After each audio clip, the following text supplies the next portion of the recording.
Was that loud enough? Thank you. Good evening and welcome to the Westborough Select Board meeting called here on Tuesday, October 8th, 2024. Being 6 p.m., I call the meeting to order and would ask all those that are able to stand to join me in the Pledge of Allegiance. Pledge allegiance to the flag of the United States of America, and to the republic for which it stands, one nation, under God, indivisible, with liberty and justice for all.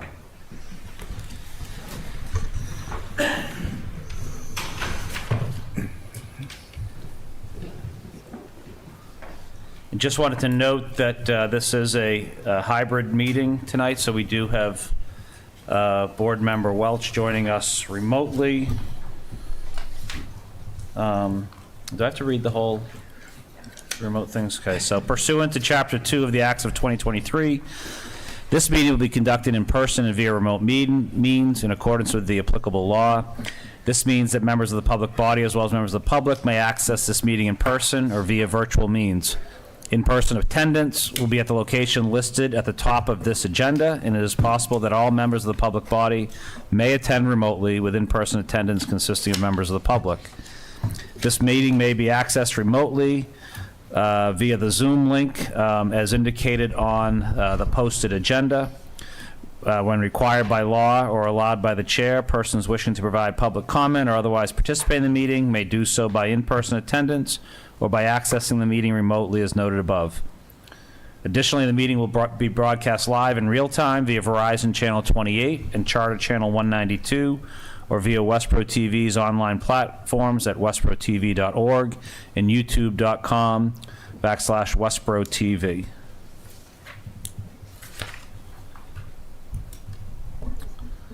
Okay, first thing on our agenda, or next thing on our agenda, is open forum. I know we do have folks here for open forum, so please come forward and introduce yourselves. Thank you. How's that good? Hi, it's me again, Yeah. Joanne Aramini, 7 Meadow Road. We were here last week with concerns about the B-Wall project. Comments were made on your side of the table, and we didn't get a chance to respond to them. And based on those comments, it was clear to us that we didn't make our point. So we're here again to respond and to make our point. So B-Wall is slightly over 12 miles long. It's broken up into 6 sections. A feasibility study was done on it. The feasibility study is rife with conflict of interest, and it's got questionable content in it. This feasibility study was never brought to town meeting for the voters to learn about it, discuss it, and to vote on it or not. Instead, people are taking it to town meeting in bits and pieces without seeing the entire project, the entire 12 miles, and that is not transparent.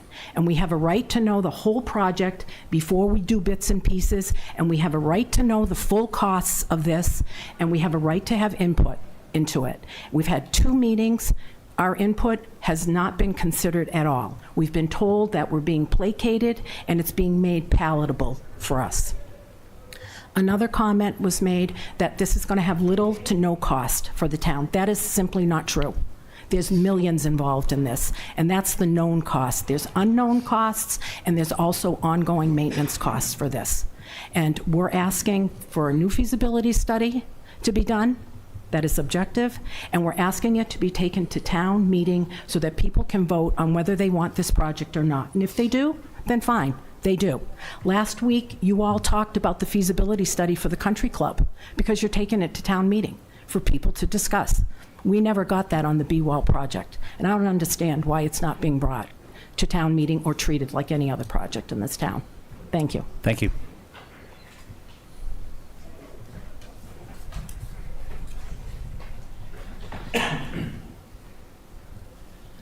Hi, Kevin Barry from 89 Pond Road.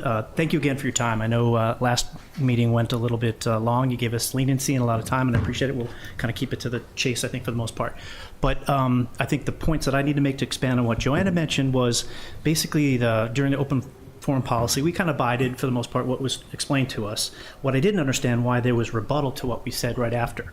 So basically it was said after we made comments, it was 4 of us, it said no funds were spent that did not go to town meeting.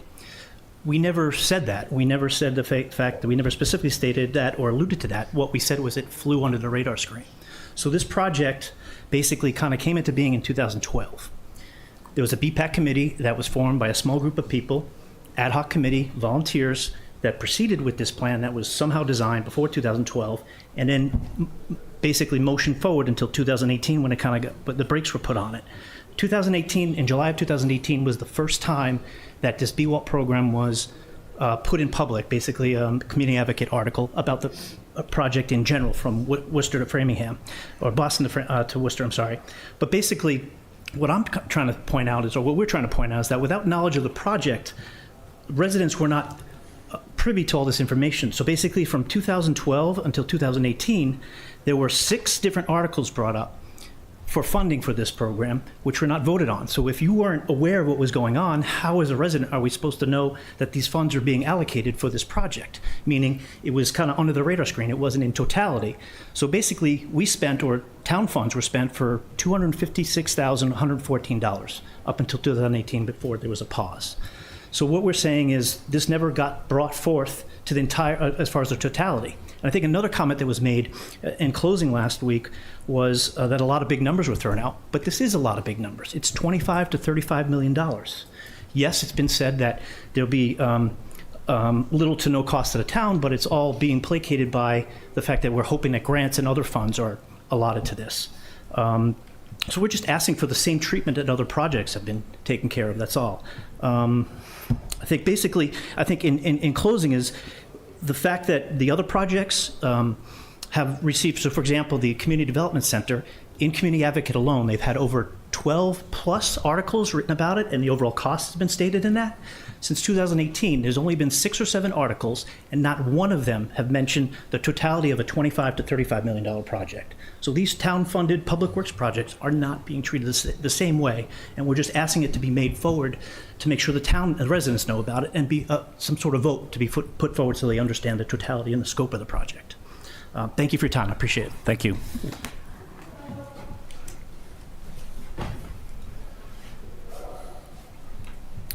Anybody else here for open forum?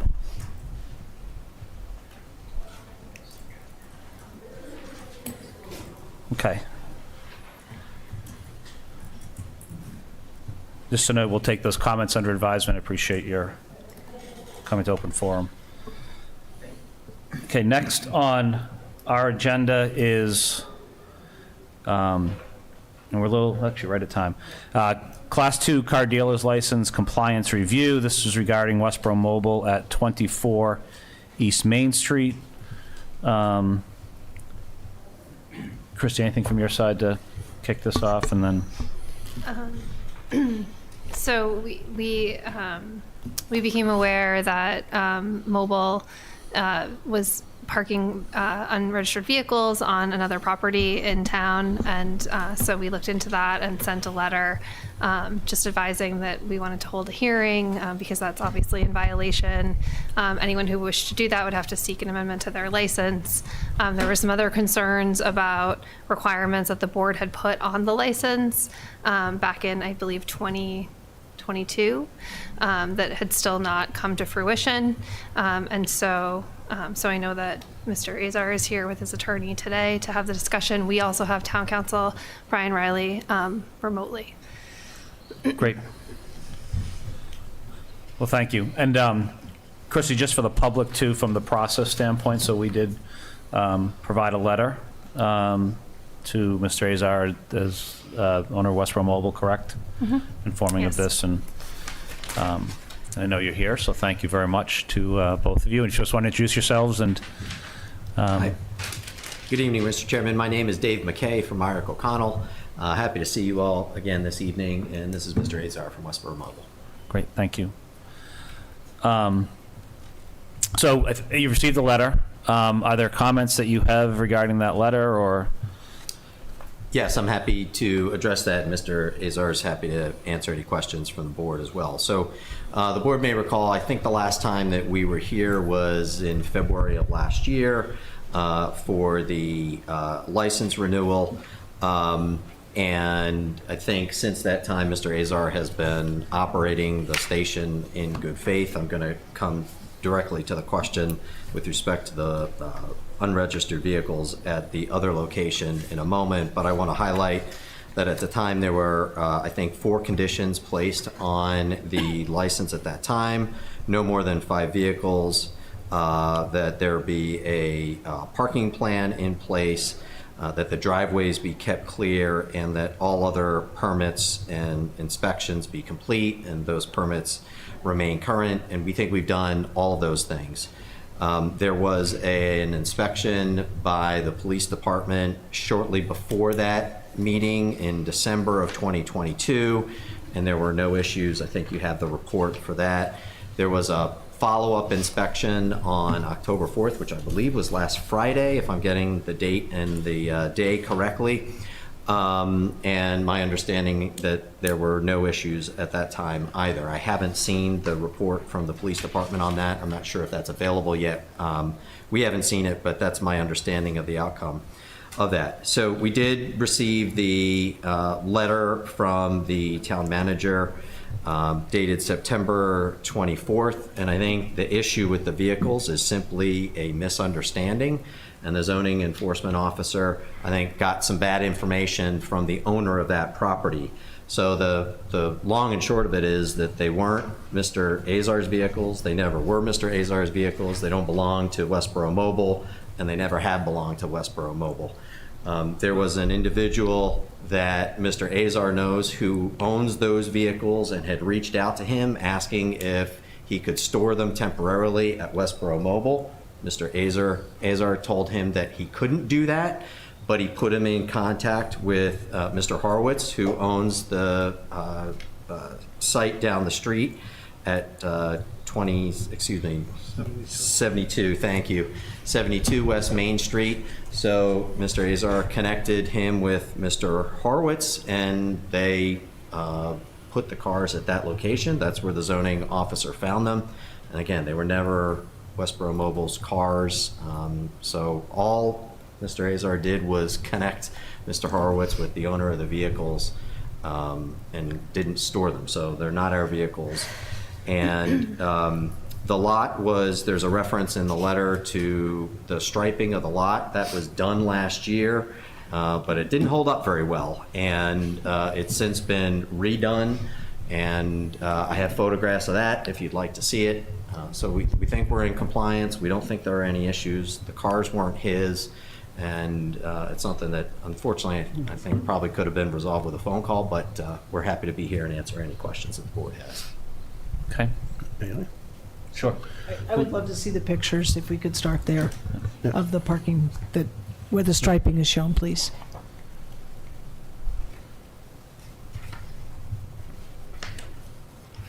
And do you have pictures from when it was originally painted? Or when you, let me rephrase that, when you claim it was originally painted? Mr. Azar can certainly address that. I believe it was painted in March or April of last year. Okay. I mean, I didn't do a professional job, but it was done. I think we used the wrong paint. This time, I went to Lowe's, and a friend of mine helped me stripe it. We did like 3 coats, and we got a Rust-Oleum paint this time. Hopefully it will hold up, and I'll just keep the eye on it. But I kept the entrances open. I put the cars where they should be, and I try really hard. I put cones for a long time for the customer to see that nobody can park on the sidewalk.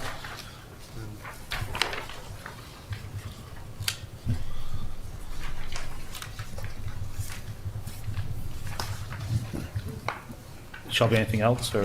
Yes, so I don't want to get ahead of Alan's questions, but one of the, at our meeting on February 28th, 2023, with respect to the parking striping, there was a handicap spot that was supposed to be included and located closest to the building. I've never seen that in my walking and just driving by there. I don't see it in this picture in particular, which is page 2. It does look like the curb, if you look at that, looks like some sort of Subaru or the dark blue SUV. It does look like the curb is right there, so that leads me to believe that's that first parking spot that's supposed to be designated as a handicap spot. There is a handicap. So There's So- a handicap parking lot right here. So Wait, can I just, a clarification I have, I if you just want want. to hear it again. Okay. Yeah.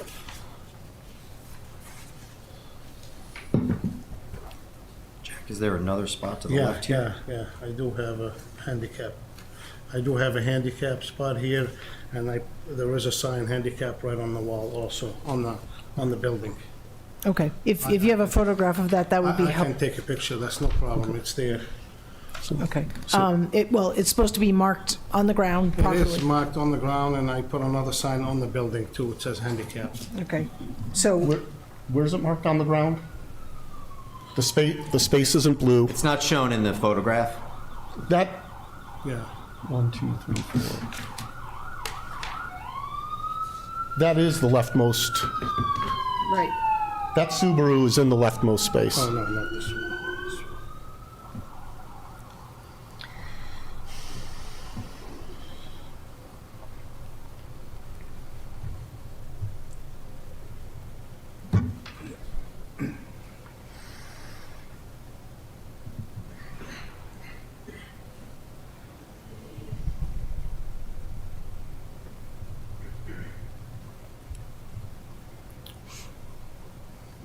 We'll find it. While you're looking for that and related to parking, my understanding was there was supposed to be some striping done on one of the entrances. I believe it was the high side entrance, high side of High Street entrance, to not allow for, kind of parking that, and that's not shown on these photos.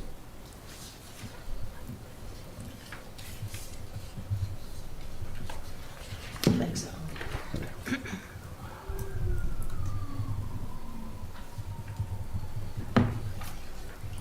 So just for clarification, it was striping to indicate the entrance or striping?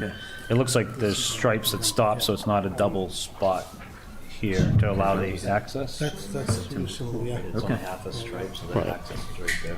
Yeah, That was done before. I don't know. with the fire So- department. I thought there was supposed to be a horizontal, like, Well, you're looking that up in the picture. That Subaru is against the curb, that's in the leftmost spot. right. You do have a handicap parking sign on the wall. When you submitted the parking plan, our building and zoning enforcement officer at the time was here. He noted that that space has to be van accessible, meaning the space next to it needs to be striped off for no parking, and that is not the case. And the fact that the handicap space isn't blue, it's not properly marked. I drive by the station multiple times a day on my way to and from my home and office and other errands around town. You may have painted it in March, but that meant the paint would have lasted less than a day because I would have noticed that it was freshly painted even if it wore off quickly. So I'm suspect. I drive by all the time. I see cars 2 and 3 car deep to the right side of the building. The upper entrance on High Street is frequently blocked, although not as frequently it was before the last hearing. It still happens on a regular basis. And even looking in these pictures, Mass General Law, beyond just having the lemon law sticker in the window, Mass General Law says that cars for sale have to be clearly marked for sale. And your pictures here, pictures I've taken as recently as this afternoon, those cars are not marked, clearly marked that they're for sale. We And- don't advertise a car for sale, but we do put the lemon law stickers right on them, that's for sale. As far, I don't know, you mentioned something about a Subaru? Well, I'm looking at, it appears to be a Subaru SUV, that is parked in the leftmost Yeah, space. that does have a handicap. That's fine, but the handicap space isn't van accessible, as you were instructed by the zoning enforcement officer and our building commissioner at the time you submitted the plan. So in defense of Westborough Mobile, that's not referenced in the letter, any issues with the handicap spot. He does have a photograph with it being painted on the ground with the handicap spacing. There's the plan that I'm looking at doesn't show any additional striping or anything like that. So if there's another issue with the handicap spot, we're happy to talk to the building, the zoning enforcement officer or the building inspector and get that remedied. But this is the first I'm hearing of it, and it wasn't in the letter, nor was there anything in the letter about any striping elsewhere on the property that was supposed to have been done. So we've got the plan. We're happy to fix whatever striping and and address whatever needs to be addressed. But what we thought was at issue tonight was primarily the 5 cars and the painting of the parking spots. I think we've done all that, but we're happy to address any additional issues. And I have some questions about that. Who's the individual who owns the cars that were parked behind 72? Because I don't understand why the owner of 72 East Main Street would say that they belong to you and that he was calling you to move them. I was the middle guy, Roy, he's been coming to my place for years. He volunteered. He knows the situation. I can't park there. He said, I got the store's gonna open up soon. If it's a temporary parking, I got it. He can park him there. And the minute he called and asked us to remove, I called my friend and he removed him. I'm not here to cause any problem, but I don't want anything on my property. I mean, I'm trying really hard to comply with everything. And I didn't mean to get Roy in trouble. He volunteered, he offered that he can, if it's a temporary thing, he did make it clear that he's gonna open his place, it's gonna be temporary, and, my friend said, yeah, that's no problem. The gentleman's name is Sohad, I believe. So, yeah. So, and I think anyone who not anyone, but the police department can certainly look up the registration from the VIN numbers of those vehicles and determine what dealer owns those. So that's, I think that's easily verifiable, and they're not his cars, and they do belong to someone else. So, as I suggested in the beginning, I think that was just a misunderstanding as to those vehicles. Okay. Part of the license condition is that any vehicle on the lot must be parked in one of the marked spaces. That regularly does not happen. I drive by, I see cars that sit parked in front of the gas pumps for hours at a time. One of them is a gray SUV that at our last hearing you pointed out belonged to one of your employees. So it's not a customer car at all, and you're using pump space for parking, which is not allowed. Again, cars on the right side of the building, sometimes 3 deep. This afternoon, on my way from the office home, there was a car parked horizontally behind the 2 deep cars. It was in violation. And even today, in the discussions we had about the cars for sale, we gave you some leniency as far as a separate designated area. You asked that if you didn't have the full 5 cars for sale, that you could use those spots for cars in for repair or employee cars. And we said yes, so long as all the for sale cars were as far east in the parking lot. That should be in the minutes of the meeting. It was discussed. We didn't put that detail on the license itself, but that was certainly an expectation. That's not happening. There are customer or employee cars mixed in with the cars for sale on the right side of the lot. And it's just, it's frustrating. And yes, we could call every time we see a violation, but we shouldn't have to do that. First of all, I want to answer your first question as far as the pump, why one of the employees parked there. Right after the pandemic, we've been having a hard time fixing the pump. So there's one pump that's not working. The weight and measure came, and I have approved that one of the pumps doesn't work. I don't want to upset customers, so we do park car there that belong to the employee there just to get it fixed. And hopefully within a week, I was told that they're gonna come and fix my pumps, not just one, so I can comply with the EMV. I don't have the new pump, like the chip one. I have just the old style, but hopefully within the next couple of weeks, I will have that resolved.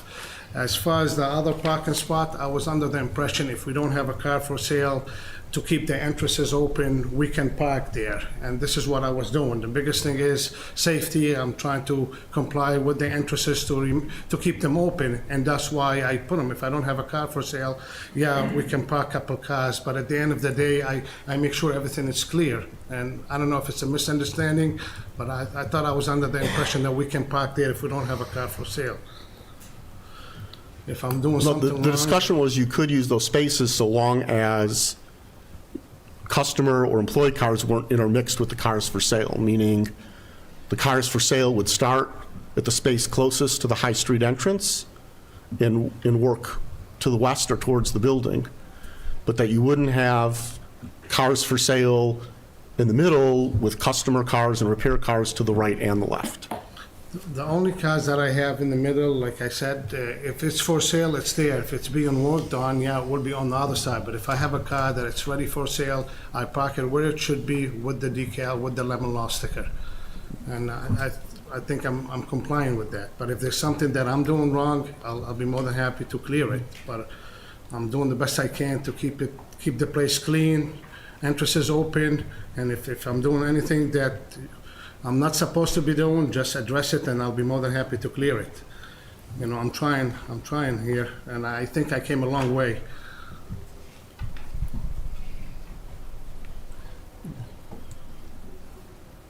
So just as a suggestion, I think a sign on the pump that it's not working probably is better than a car being parked there, since it shouldn't be there. That would sort of seem to me to help with what is already a tight spot. So perhaps that's a change that, I would recommend, depending upon how this hearing goes. Christy, I don't know if it's possible to check back. I know we probably can't do this real time about the striping, the safety striping that we talked about on the High Street side. And it was intended to be those kind of like horizontal hash lines. I've never seen them there. I've never seen a painted, I'd love to see the photo you said you have of the handicap spot. Maybe it's hidden under the car, but I can't see it. So I'd love to see that. That'd be great, thanks, yeah, thank you very much. It's not a professional, but it's there. I had a friend of mine help me with that. And there's another additional sign right on the building. Thank you, appreciate you sharing.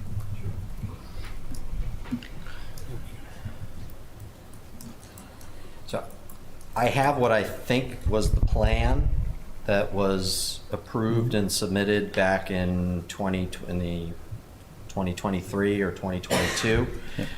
It doesn't have any cross-hatching or anything like that, but we're happy to have a conversation with the building inspector, and if the board wants to add that to the plan, that's not a problem, but I don't believe it was on, it's certainly not on the plan that I have, and I believe that the plan that I have was the one submitted to the board.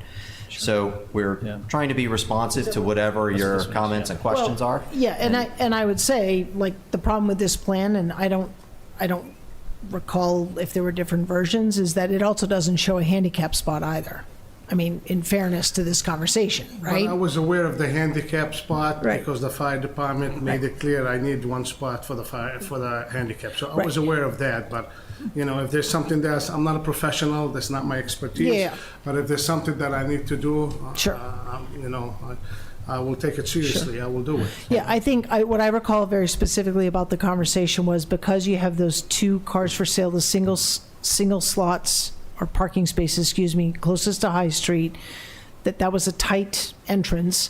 And I remember Chief Purcell, or his designee, was here, and we talked about the accessibility through there, and that it has been a problem. I know we talked about it, and I'm disappointed it's not in the minutes.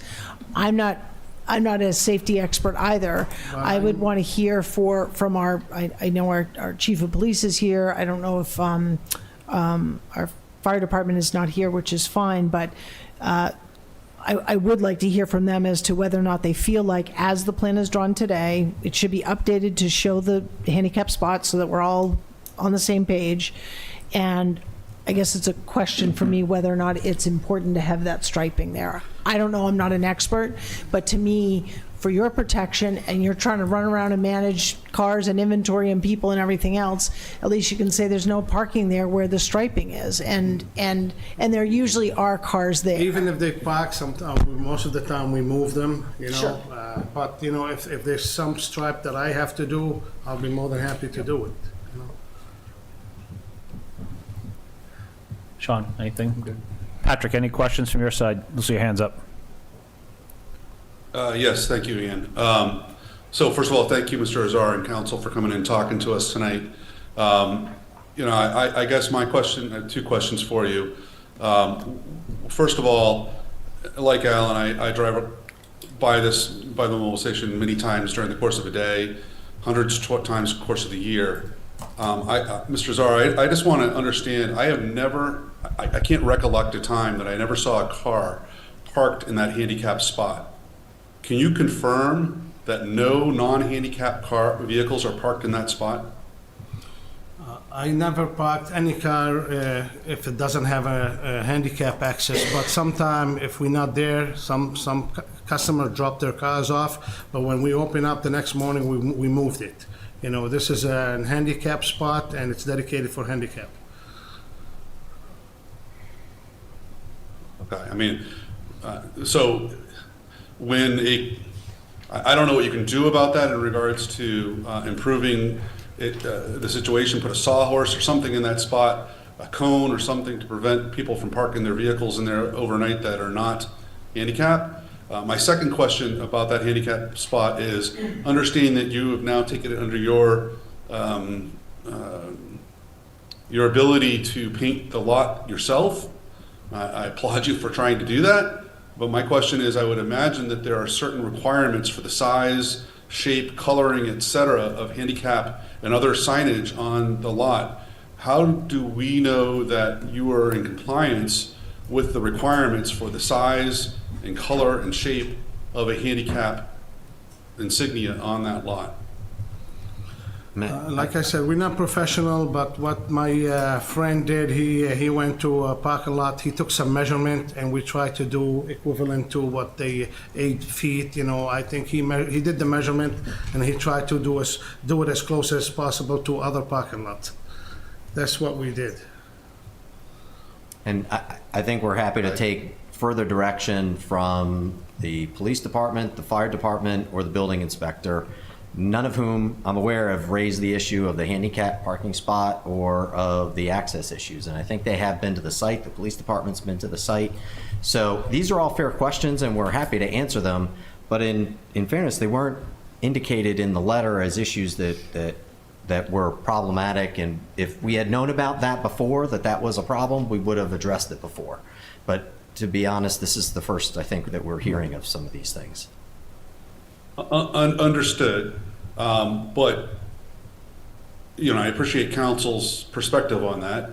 But I would also say that you know, my expectation and certainly my recollection of the conversations that we had on a number of occasions a year plus ago with Mr. Azar and council was we did talk specifically about the entire lot. We talked about access, and I, like Member Marshall, I can tell you on many occasions I have seen many cars parked up almost partially blocking that northern State Street entrance to the lot, and I did question whether or not that is preventing proper, you know, emergency vehicle access, which our fire chief did indicate was a problem. I realize that was not in the letter the town sent, but I think that this is an appropriate opportunity to express our concerns related to issues that we've discussed in the past. And I would also just look to our town council and town manager to answer the question as to whether or not we are only allowed to discuss things that are specifically referenced in the letter to Mr. Azar. I'd be happy to address that, Mr. Chairman. I actually do agree with Attorney McKay that in terms of this kind of a license hearing, that the licensee needs to be told what the potential problem or the alleged problem is. And so, what was in the letter, well, first it concerned the vehicles at 72 East Main. I guess they have at least addressed those. Painted lines based on a parking plan. And then it also says the town manager received reports of excess vehicles being observed from the zoning officer on September 3rd and the police department on September 16th of this year. So those are all, they had notice of all those. I think additional issues, I would say, are not really appropriate for this kind of hearing where you're potentially looking at, some kind of disciplinary action. Okay.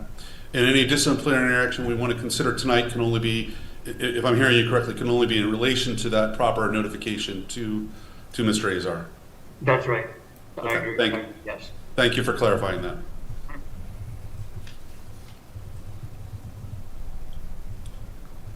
So I think the That's only it. one that, yeah, and thank you, Brian, for that. The one thing that was said there that I don't think we've talked about was the excess cars on the lot. Any comments regarding the observation of excess cars? What I understood the excess cars was the 5 vehicles that were the That's- unregistered vehicles at 72 East Main Street. That was just my understanding. So I think that issue relates to, that's the same 72 issue East- that East is Main. Okay. referenced with respect to September 3rd and September 16th. No. Excuse me, I'm just looking it up. Deputy Chief Tompkins went to the location on September 16th and noted that there were 3 additional unregistered vehicles. So that's separate from the.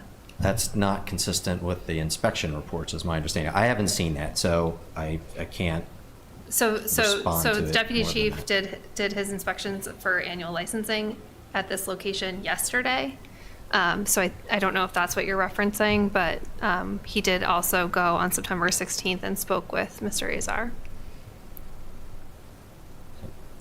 I'm not aware of that issue. I don't know, Jack, if you can address that. No, I mean, he did stop by the detective, he was asking about the cars, and I told him a couple of cars don't belong to me. I did not exceed the license to sell. I said I was working on a car belonged to Westborough Auto Exchange, but it will be taken care of. It's done, he's picking it up, it will be gone, and it was gone.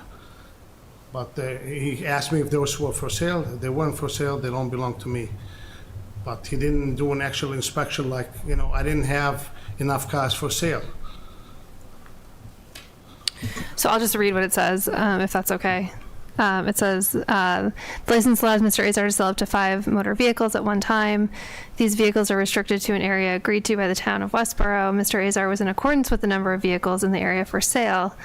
And then it says there was some concern regarding 3 vehicles on or near the property that were unregistered. Mr. Azar was questioned regarding these vehicles. He started to explain who and where the vehicles came from.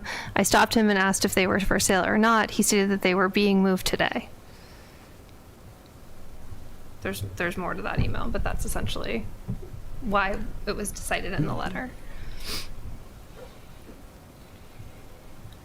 Don't think they were sale vehicles, So, sounds like, so. so is a repair shop, you're limited to 1 unregistered vehicle? Yes. So if you had 3 unregistered vehicles on the property that weren't for sale, then that's still a violation. Well, I think we're here on the used car license, right? Not the repair Right, no, I shop license. understand. I understand that's a zoning So, yeah, in a different enforcement mechanism. I guess that's sort of my sense of these issues. For example, the September 16th, I haven't seen that. That wasn't shared with us beforehand. And on all of these issues, I think Mr. Azar has shown that he is more than willing to address any concern that the zoning enforcement officer has, the police department has, the fire department, any of those issues. And when they're brought to his attention, he'll fix them, and we'll talk about it. Again, I'm happy to answer all the questions, but it just seems like we came in with a couple of issues that we were asked to address. I think we've addressed those. And now we're talking about other issues on a September 16th report that we haven't seen with respect to unregistered cars that I don't think are a violation of the used car license because he wasn't selling them. They were repair cars. Now, I assume you're but if correct. they're not registered, they can't be repair cars if there's more than 3. So I understand that that's not a matter to be discussed, and I appreciate council's assertion on that matter as well as yourself. I think the comments being shared here and the frustration you're probably feeling and we're feeling is that this is a continual issue.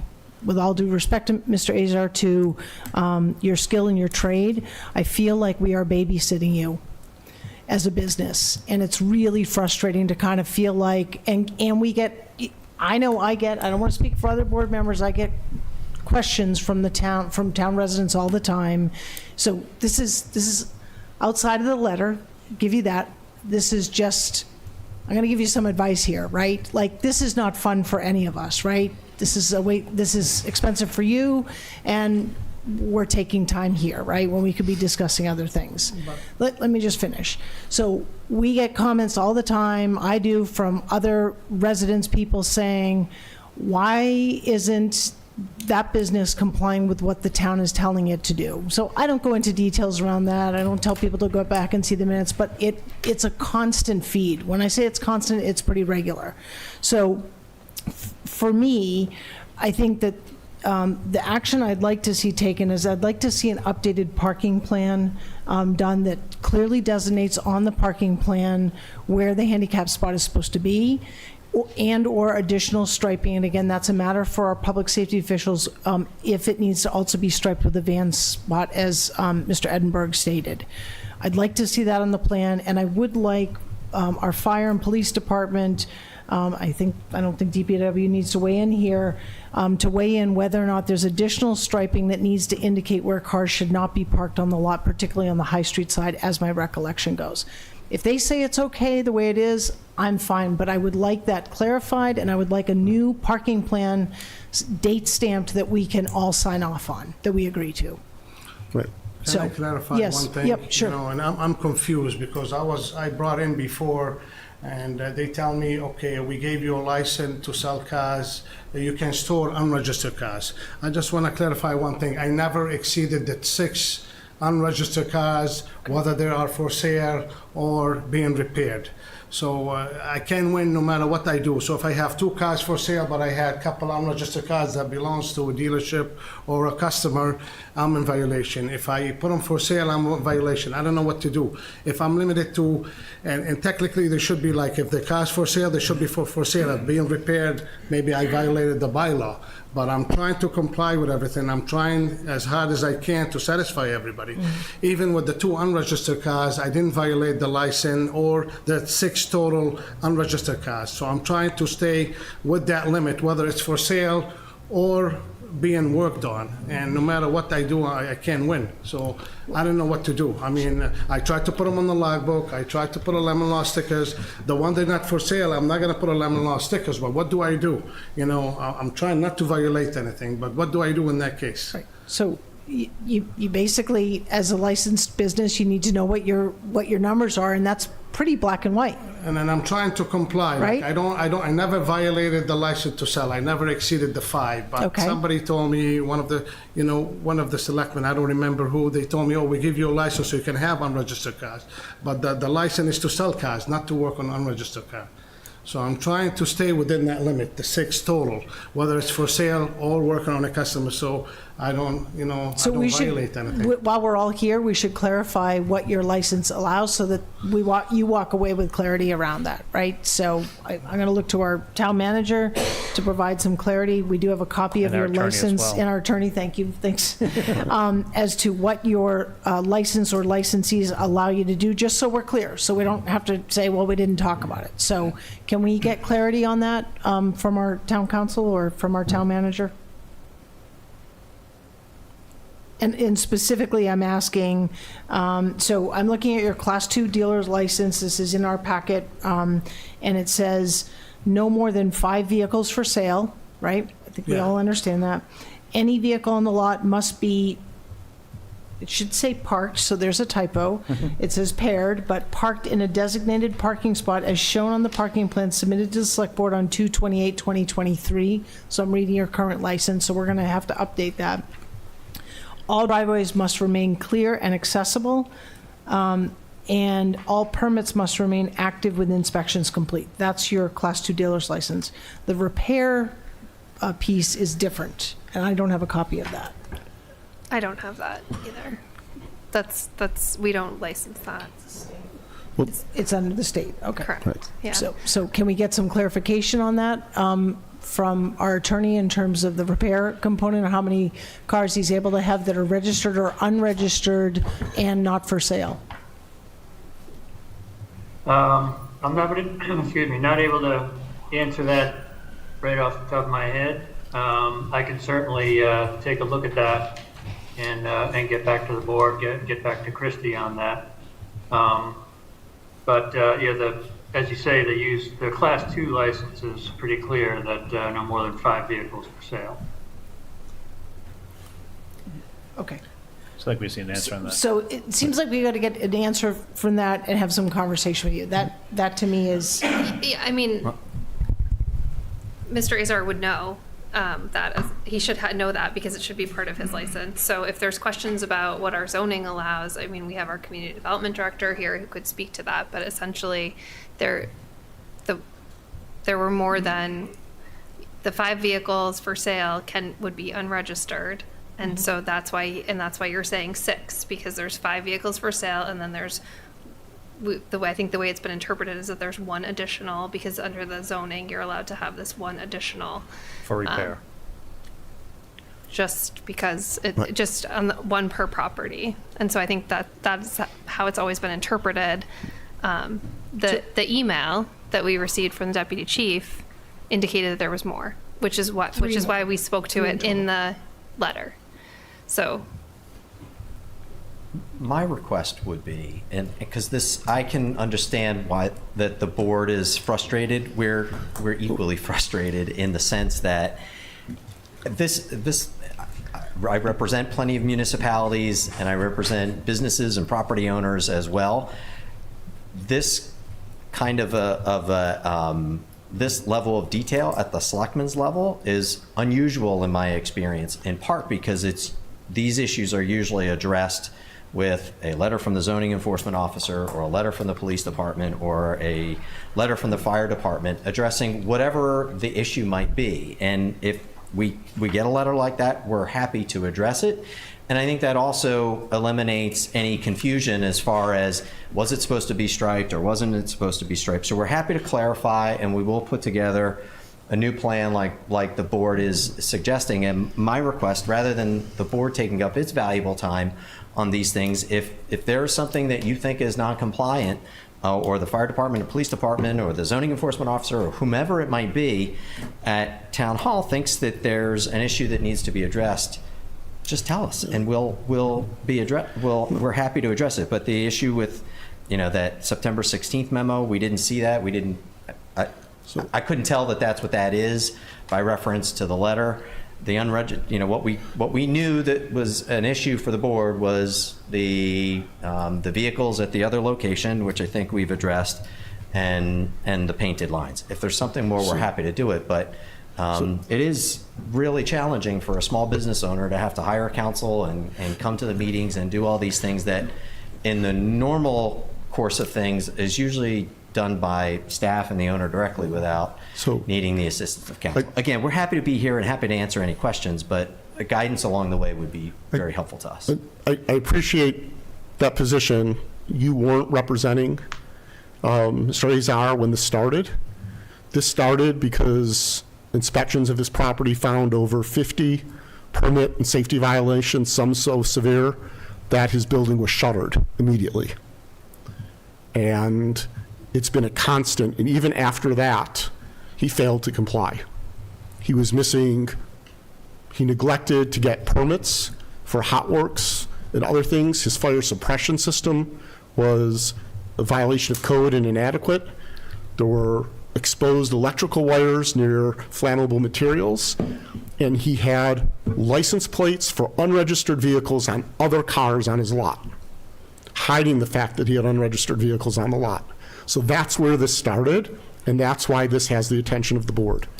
I appreciate you saying that if we tell him something's wrong, he's willing to fix it. All due respect, that's not good enough. He's been doing this business now for, 25 years? He should know the rules. Not following the rules should be an exception. If he even painted the lot in March, and it didn't last, he should have repainted it in April or May when it faded. He waited until he got this notice to fix the problem. That is the frustration of this board, that he is more than willing to comply with what we tell him to do when we threaten to take away his license, which sends the message that he's only willing to do just enough not to lose his license, as opposed to operate his business in a way like other Class 2 dealers in town. We have had, I believe, two other one Class 1 and another Class 2 dealer come before us because issues came up with vehicle storage and zoning and everything, and they came up and said, yep, we have an issue, here's a plan to resolve it. We were able to agree to a plan, and they resolved it, and we don't have to go back and back and back and keep checking because they live by the agreement. And that's the frustration. Well- Is that we only get a response, and there only seems to be the effort to comply after he gets the notice that he's being pulled into a public hearing to review whether or not we should maintain his license or not. If we're going to extend the hearing, and I'm willing to do that for final and an update of the parking plan, I guess I would also ask that the police department verify by VIN the ownership of the vehicles at the time they were at 72. And that there wasn't a transfer to this third party after that fact. And that's the case. And if, So, can I respond to Please a do. couple of those things? Yep. I wasn't representing Mr. Azar I understand back that. then. What I can say is that I've represented him since the last hearing back in 2022, and I represented him with the understanding that we were going to try and do what we were being asked to do and what were the conditions of the permit. And I think in good faith, he has tried to satisfy those. I can't comment on things that started 25 years ago or whenever those were, because I don't know anything about them. Those aren't the issues that I'm prepared to address, and they're not the issues that are referenced in the letter. And I think it's a little bit unfair to sort of relitigate issues that I think we have gotten past. I'm not relitigating those issues, but you spoke to this board about it being, not fully understanding why this level of detail is at this board level. Knowing that you didn't represent him at the time, I wanted you to understand why this board is involved with matters at this level of detail.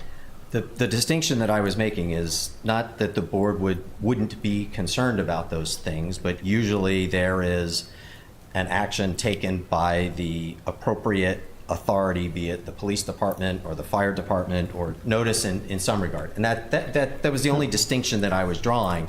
And what I guess what I'm trying to say is, if we are told in the future of an issue like that, I think he's making a good faith effort to try and comply with what all the requirements are.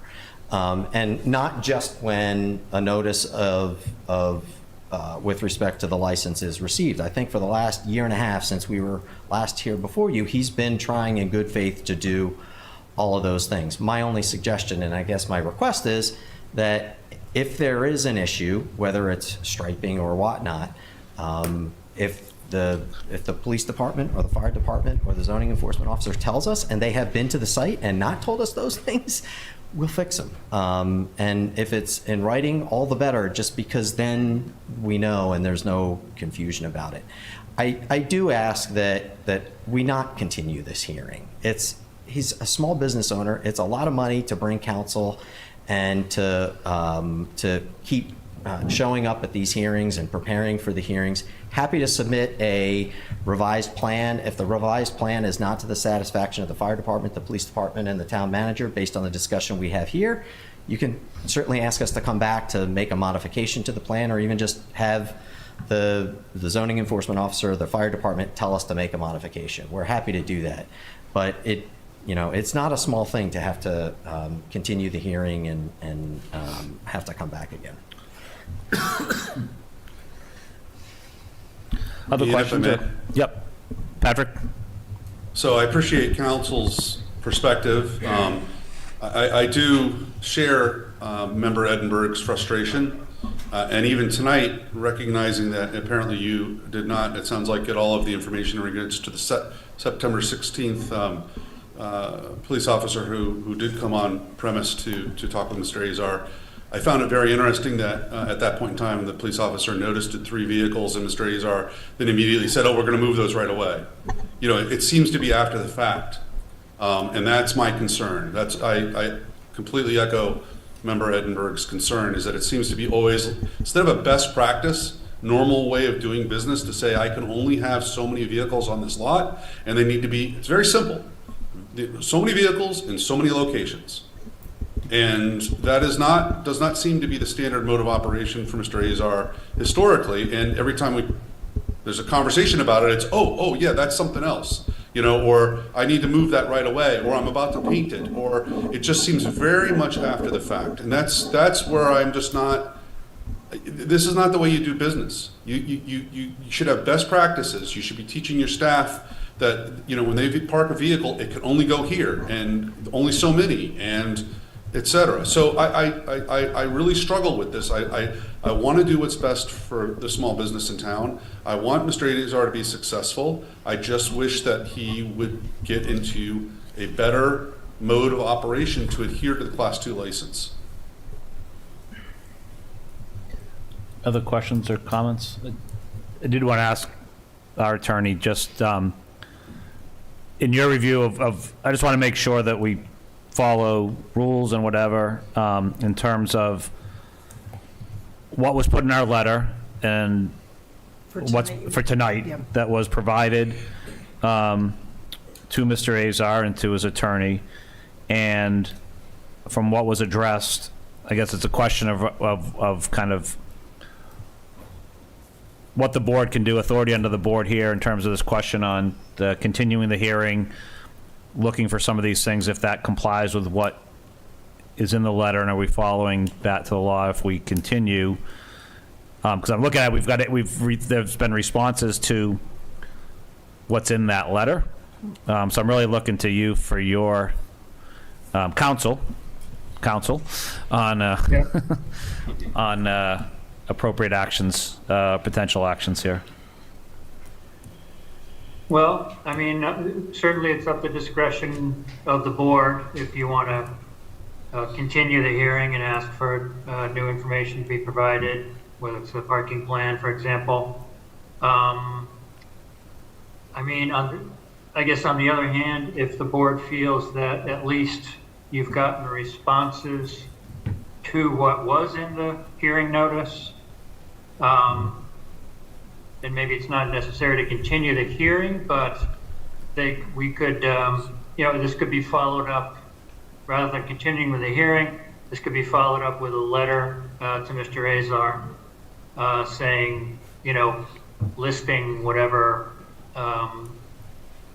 actions the board wants to see for him to achieve compliance with the Class 2, and to the extent there's any other zoning issue or something, and just ask him, for example, the parking plan, you know, can you get us that new parking plan within a month, something to that effect, versus continuing the hearing, since at least arguably the things that were in that hearing notice have at least been addressed, not resolved. Thank you. Patrick? Yeah, so a question on that, is it within the rights of the board, could we continue the hearing pending our investigation and pending a letter? I think, is that what you're describing, where we keep the hearing, we create a hearing date tonight, and then upon investigating whether or not the parking plan that was agreed to last year has actually been painted appropriately? You know, that to me is a major item. That is in the letter, so that's within the scope here. And then, you know, can we, if we find out that it was, you know, that's an item that we can then check off and say, we don't need the hearing, right? You are in compliance. Our zoning board, you know, official has said that you're in compliance. And then 2 is, I agree with Member Edinburgh. I'd like to have a little more history on those vehicles that, you know, aren't related apparently to Westborough Mobile. I'd like to understand their history as to whether or not they truly are not part of Mr. Azar's inventory at any given point in time leading up. So those are the 2 open issues in my mind, and I'm just wondering if we could, pending in the investigation, we could then cancel that hearing in the future if necessary through a letter. Well, in my opinion, you can certainly do that. I guess that would be a third option. Because there's nothing that says just because you've put off the hearing for X number of weeks that the board can't decide. Actually, we've gotten what we're looking for, so we don't need to go forward with the hearing at that time. As far as the vehicles that were at 72 East Main, I believe that was, Mr. Heslett who saw those. So I don't know. I guess if we had the identification of those vehicles, then maybe that could be tracked down. I'm just not sure exactly what kind of backup he got. Yeah, He on took September photos, 3rd. so, he took photos, so we would at least have the license plates. I think they're Okay. unlicensed. Can Oh, were I, they unlicensed? I don't know, I'd have to look back, but he took photos. Go ahead, Christie, I'm sorry. I guess, I'm just wondering if what was first recommended was achieves the same outcome without having to come back to the board and have you determine that you don't need a hearing, is sending that letter and getting what you're asking for. And if it's determined that we're not getting what's being asked, then we would hold a subsequent hearing, which I think, That'd be my preference too. I'd rather That not. makes We have so sense. much I stuff on our apologize. agenda that I would rather go that route. You've heard what, I think we have it in the minutes here, what the concerns are, and I do think going to the appropriate town staff to look into these things would be appropriate, and if it's in compliance, we don't have to call you back for another hearing, but I would rather do that than continue the hearing tonight, and I would second that. Was that a motion? that was my motion. Second. But open for discussion. So, No, that makes sense to me as well. So thank you, Christie, for clarifying that. Apologize if I didn't understand that the first pass. yeah, so I would be supportive of the motion, but I would like some clarification as to what we can do relative to the current license and like the requirements outlined in that license and amending that based on where we're at today. So do we have flexibility in that? So specifically the parking plan so I'm going back to the license and it says, it doesn't say anything about a handicap spot or an approved parking plan. That's not on the license, but that's very much a concern of this board. Can that be on the license, or there are only certain things that can be on a Class 2 license? And I'm looking to Brian for this. No, there's no hard and fast rules on what the board can and can't put on as conditions, in my opinion. I would note that particularly if you're hopefully going to get some follow up on parking plan and anything else, that the board is going to be looking at this license again in a couple of months anyway, because he'll have to come in to Yep. renew it for 2025. Yep. So that could happen at the same time. Yeah, so I Yes. think, sorry, Shelby, I think the way it's written here, I actually like the way it's written. It's just, if we ask for a new plan, we would want to update this to reflect in the new license that it basically relates to the plan as presented at whatever date that is. So right now, it's to the 2/28/2023, which I believe is the one that's in our package, which unfortunately doesn't have the handicap spot. I think the new one we're asking for has the handicap spot and other things that, we'll now get and be very clear. I think what we're hearing here, and I agree with my fellow board members, it's you comply, and we're probably not as clear as we should be. That's what we're learning here. We have to be very clear and very specific with what we have, because it seems like if we're not, it's done just enough to satisfy. But for example, going back, I agree, painting the lines, but they didn't stay, and then they're not there anymore. So I think having that specifically in there, painted, it's painted once, but they go away tomorrow because it rains, then it's in violation because they're not painted now. But I think we have to be very clear on our license in that. I think we can do that. I think we're learning at this as well. I think, to me, again, it goes back to that motion, send the letter, let's do it. We said this the last time, you don't want to be here, we don't want you here. That's why I don't want to continue this hearing. I want this to follow up, I think, on our side. We just need to make sure, and with town staff, to be very specific on this, and very clear, so we're not coming back and, well, it kind of complies, or it does comply, but it may not be what we thought was complying. Well, we have to be very clear what we think is complying, and I think that is for us to take away here and be very, very specific. Other comments? So, Ian, would you be open to amending the motion that would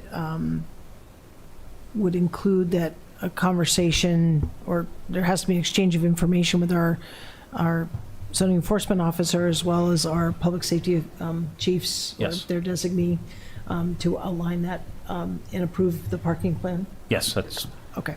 absolutely. Second. Any other comments? Okay, roll call vote. Patrick? Yes. Oops. Yeah. Was there, sorry. I just have a question. I want to be clear and make sure that I understand what the motion is and what's being asked. So Jack is going to receive a letter from town manager, I assume? Yep. Requesting an updated parking plan showing the handicap spot, and and that letter will also indicate whether the public safety officers want any additional crosshatch striping at the entrances. Yeah, it's really going back to our professional staff to say, what is it that we need to make sure that this is fully in compliance? And so, example, the handicap spot, and we're going to want it marked. So we'll be very clear in terms of Okay. what, but in that parking plan, see that from you, they'll have the opportunity to approve that on their side, to come to us, say this is what we think is the proper parking plan for the place. And then I think that will be what we'll ask you to do, and that'll be part of the license as we look at renewing it. Okay, that's fine. I did want to clarify one issue. The prior plan was not an engineer plan. The license itself didn't require an engineer plan. We had a discussion about that. The letter did. It referenced an engineered plan. So I just wanted to be clear and make sure that we understood the expectation. We'll certainly update the plan with whatever, and we'll date it. I think that would be helpful to have it dated. But we weren't planning to hire an engineer to do the plan. I don't feel it's necessary to put you through the expense of hiring an engineer. It's a lot we're all appreciate very that. familiar with.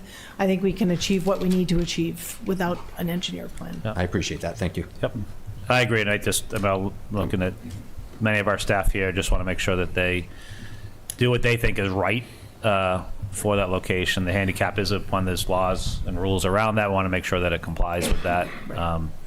So, And I do want to mention that in the minutes from those prior meetings back in last year, we did talk about access and egress for refueling trucks as well as emergency vehicles. So I think we're just tightening that up, creating clarity so we don't have to revisit this. Okay. Okay. yep, motion, Welch, yes, still. yep. Edinburgh, yes. Marshall, yes. Keo, yes. Johnson, yes. Thank you. Thank you. Thank you very much. For coming tonight. While we're under this thing too, I think for us, and it'll be helpful, I think, for Mr. Azar, if we could just get clarification on this 6 and Yes. 5, 1, is it, if there's only 2 for sale, they can have 4? I don't understand that, but I think that would be, As well as the state law piece. exactly, to be You know, very if you're a clear what repair that shop, means. yep. I was interpreting that it was up to 5 for sale and then 1 unregistered repair. That's how it's been interpreted. Well, it's been interpreted that the one additional can be unregistered, not specifically for repair. We can ask the state how they've licensed Mr. Azar. Yeah, That would be We just great. don't have that record. right. That's what I'm trying to get. So if he has none for sale, does that mean he can have 6 unregistered cars for repair? No. Right.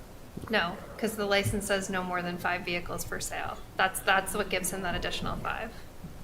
So if we can just get clarification, Yeah, and what is the that unique to each class? So what he's allowed under that state part That's- is different? No, this is this The is your town. license that you issued to Okay. him that So I gives think him we the wanna know the ability to repair have the piece. 5. Okay, sorry. Yeah. Rather than the state piece, sorry. I'm just very confused as to, even Mr. Azar said, is that he had 2 and he only had 3 for sale, so therefore he only had 5 unregistered in the lot, so he viewed it as compliance. My question is that in compliance? No. I mean, I just, the license allows the 5 for sale. That doesn't mean, that it doesn't allow 5 unpermitted, it allows 5 for sale. Then the zoning allows 1 unregistered. So it's always been interpreted that he could have the 6 unregistered, 5 of them for sale, and then 1 unregistered. That's separate from whatever the state has said he can do with repair. Okay. Okay. Thank you. Thank you. Okay. Good for Thank you very much. Thank you very much. Thank you very much. Appreciate it. Okay, sorry about the going over time here for folks in the audience and on TV. Next on our agenda is the Executive Director introduction for Shrewsbury Youth and Family Services. Welcome and thank you for waiting. Thank you. Thank you for having me. Can you guys hear me okay? Yes. Okay. I'm Fred Callen. I'm the Executive Director for Shrewsbury Youth and Family Services, which I think, as you all know, we're now contracting with Westborough Youth and Family Services for clinical services here for residents in the town of Westborough. So welcome. Thank you. Yeah. Thank you.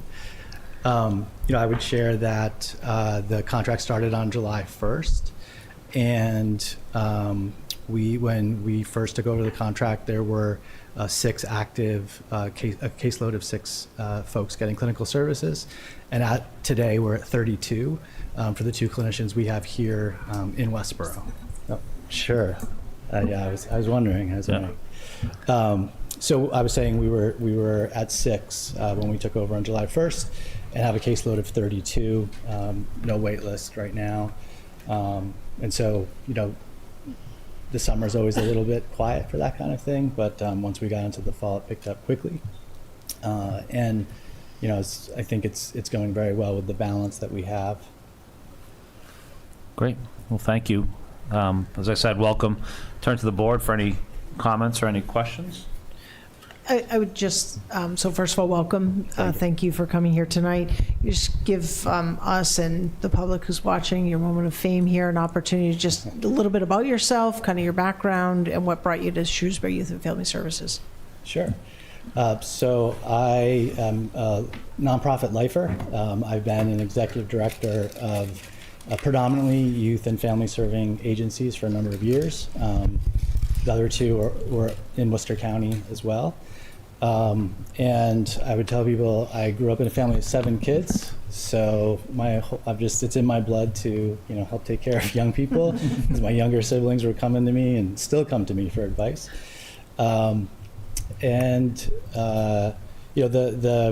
Youth and Family Services of Shrewsbury is a very unique organization. Decades ago, it became a standalone nonprofit and not a town department, which has allowed us to be experts in what we do and just really focus on that. Bringing that to Westborough has made a lot of sense in terms of, we have the professional development piece down for clinicians, we have the proper supervision, all of those things. So that's my short story. Thank you. Sure. Yeah, thank you.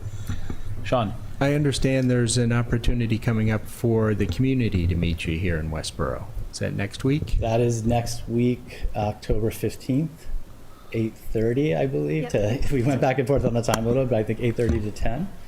And that invitation has gone out to lots of folks, I think, just in the past 24 hours.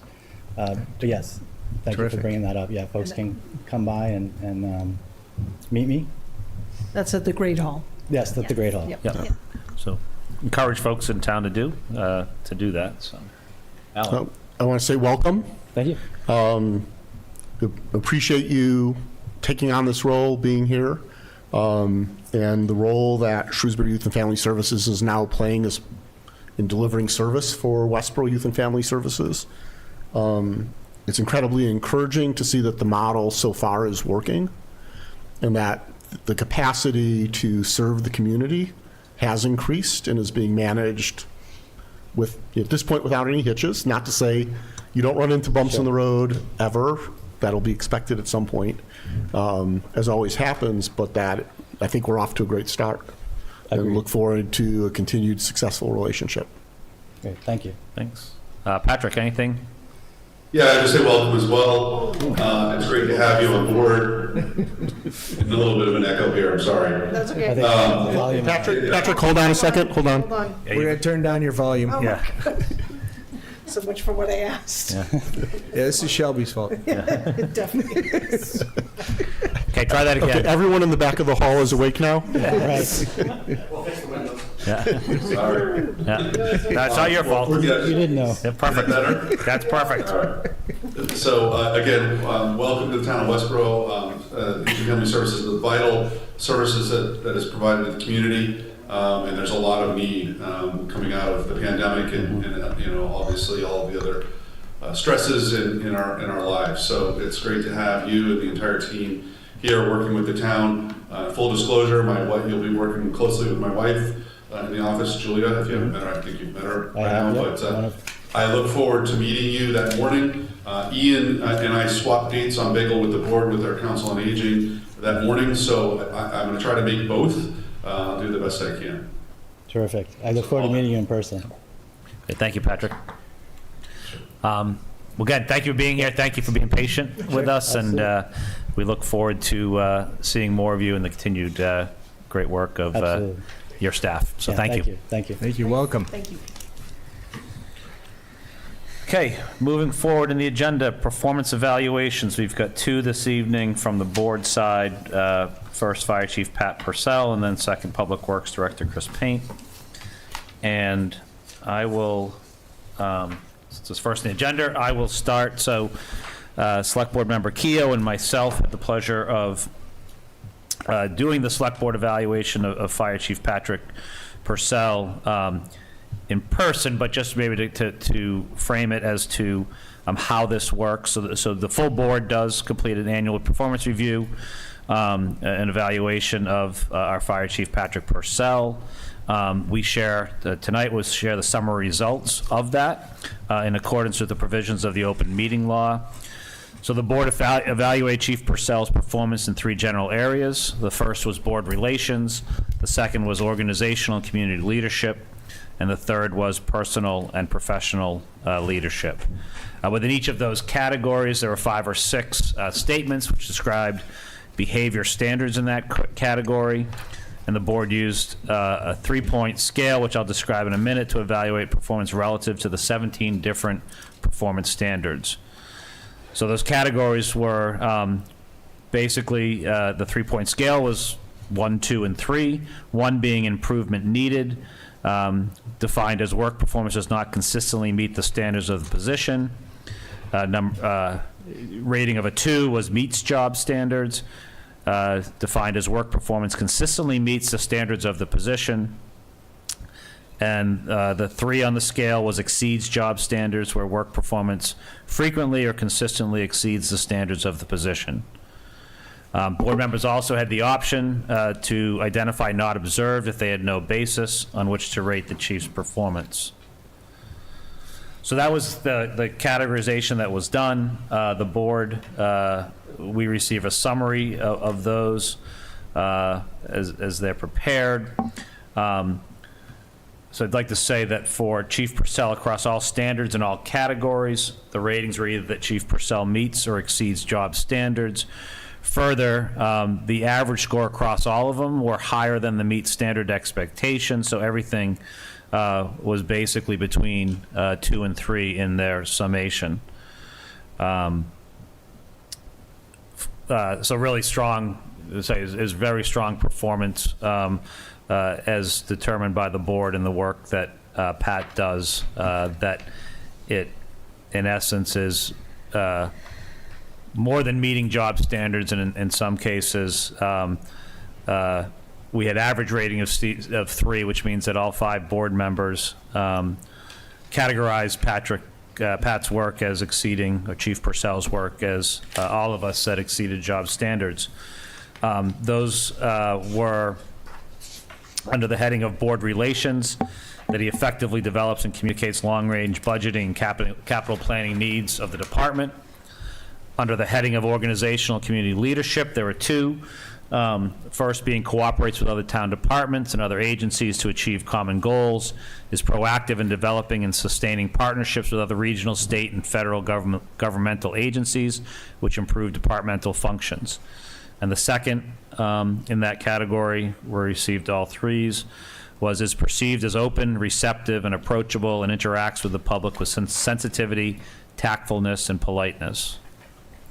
And then under the heading of personal and professional leadership, three of those, in 3 instances received 3s from all members of the Select Board.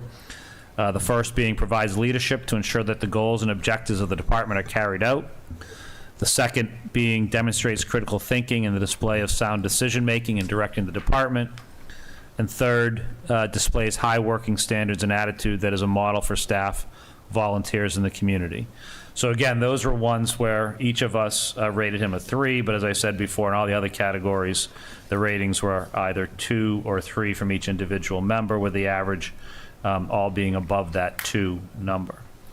Finally, in addition to the ratings that I just cited, all of us, all individual members of the board were provided the opportunity to include written comments regarding Chief Purcell's performance over the past year, and those comments were overwhelmingly positive.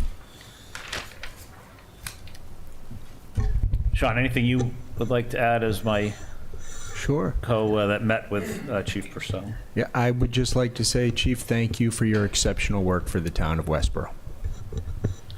Thank you. So second performance evaluation is for Public Works Director Chris Payne. So I'll start, and then I'll hand it off to my colleague, Select Board Member Edinburgh, for his comments. Some of this will be repetitive, but as it's our process, I will read it. So the board recently completed its annual performance evaluation of DPW Director Chris Pant, the summary results of which are being shared publicly tonight in accordance with the provisions of the open meeting law. The board evaluated Director Pant's performance in 3 general areas: board relations, organizational and community leadership, and personal professional leadership. Each of the categories contained 5 or 6 statements which describe behavior standards in that category. The board used the following 3-point scale to evaluate performance relative to 17 different performance standards. Ian already read those, but I'll repeat them here. A rating of 1 is for improvement needed, and the description is work performance does not consistently meet the standards of the position. A rating of 2 is meets job standards. Work performance consistently meets the standards of the position. 3 exceeds job standards. Work performance frequently or consistently exceeds the standards of the position. And all board members had the opportunity to identify not observed if they had no basis on which to rate the employee's performance. And I'll turn it over to Mr. Edinburgh. Okay. Across all standards and all categories, ratings consistently identify that Director Pant meets or exceeds job standards. Also noting that across all 17 criteria, the average rating was above meet standards. In the following performance criteria received average ratings of 3, meaning that all 5 board members identified the director's performance is frequently or consistently exceeding the standards of the position. Under the heading of board relations, supports the actions of the governing body after a decision has been reached, both inside and outside the organization, and effectively develops and communicates long-range budgeting and capital planning needs of the department. Under the heading of organizational and community leadership, the director projects a positive town image when interacting with the public. Under the heading of personal, professional leadership, Director Pant provides leadership to ensure that the goals and objectives of the department are carried out and displays high working standards and attitude that is a model for staff, volunteers, and the community. In addition to the ratings cited above, individual members of the board were provided the opportunity to include written comments regarding Director Pant's performance over the past year, which were overwhelmingly positive. And so thank Director Pant for his great service to the town and our community. Thank you. And thank you for, again, for Chief Purcell, Public Works Director Payne, but also to the board for taking the time to do these performance evaluations. It's something that's important for the town, but also important for those employees as well. So thank you to the board for doing that. Okay, moving forward on the agenda. Oh, sure, Patrick. So I just wanted to quickly also say thank you to both Chief Purcell and Director Pant and their passion and their dedication to the community. Thank you very much. Thank you, Patrick. Okay, moving forward on the agenda, the next item is the request to sign the state election warrant. And our town clerk has been patient there in the back, so. Good evening. I'm here tonight respectfully requesting your signatures on the November 5th state election warrant. It'll get posted tomorrow by a constable, town hall, library. It will also go up into the town website. While I'm here, I just wanted to give a brief update about elections. I wanted to let the public know that the ballots came into our office last Monday afternoon. Thursday, just under 4,200 ballots were delivered to the post office. Those are out for delivery. I don't think they've all been received, but they are on the way.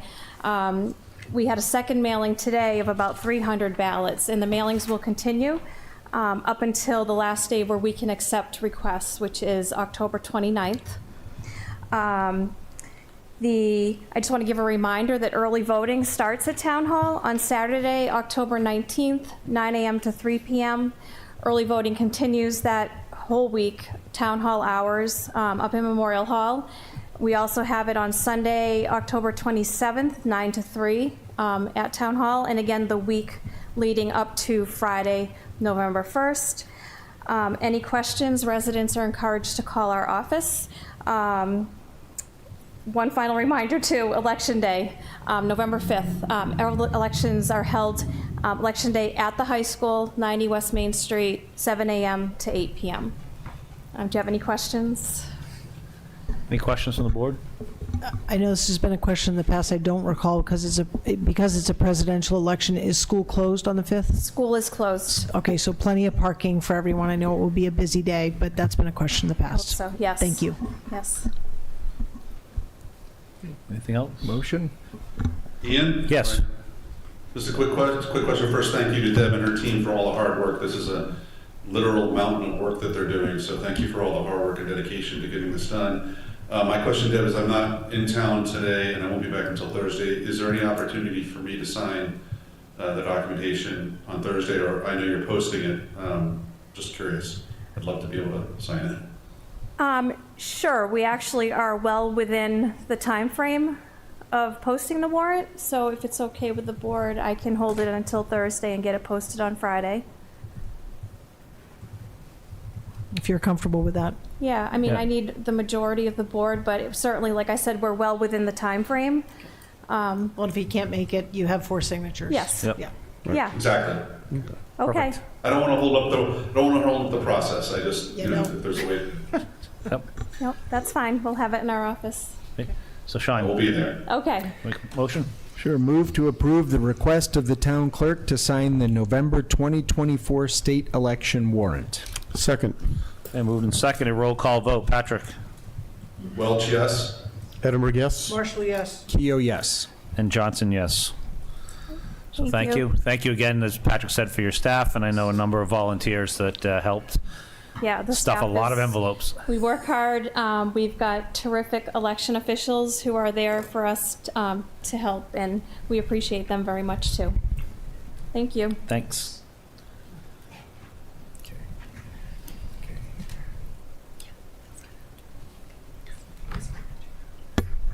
Do you need to sign them now, or do we have? You can sign it after. Okay. Okay. Perfect. Okay. Thanks, Deb. Okay, the next item is the request to install Veterans Day display at the Rotary. This was the Veterans Day poppies.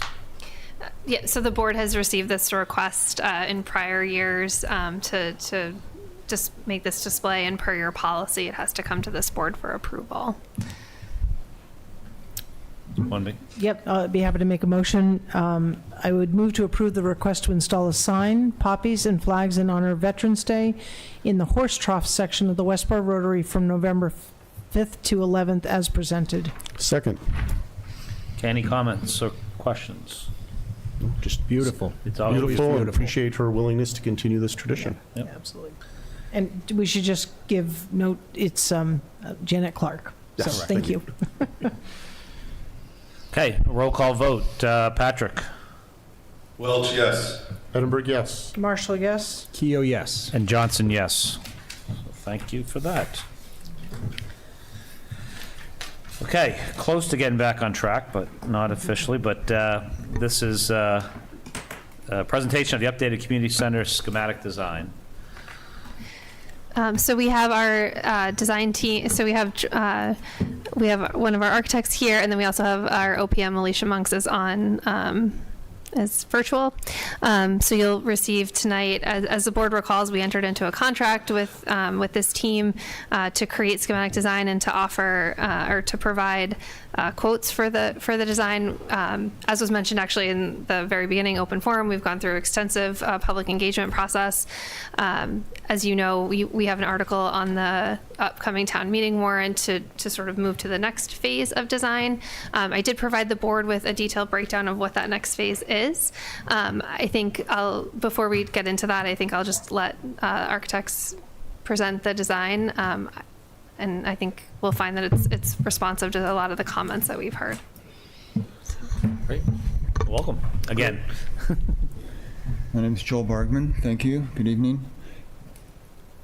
I'll walk you through a quick presentation here. I'll just stop.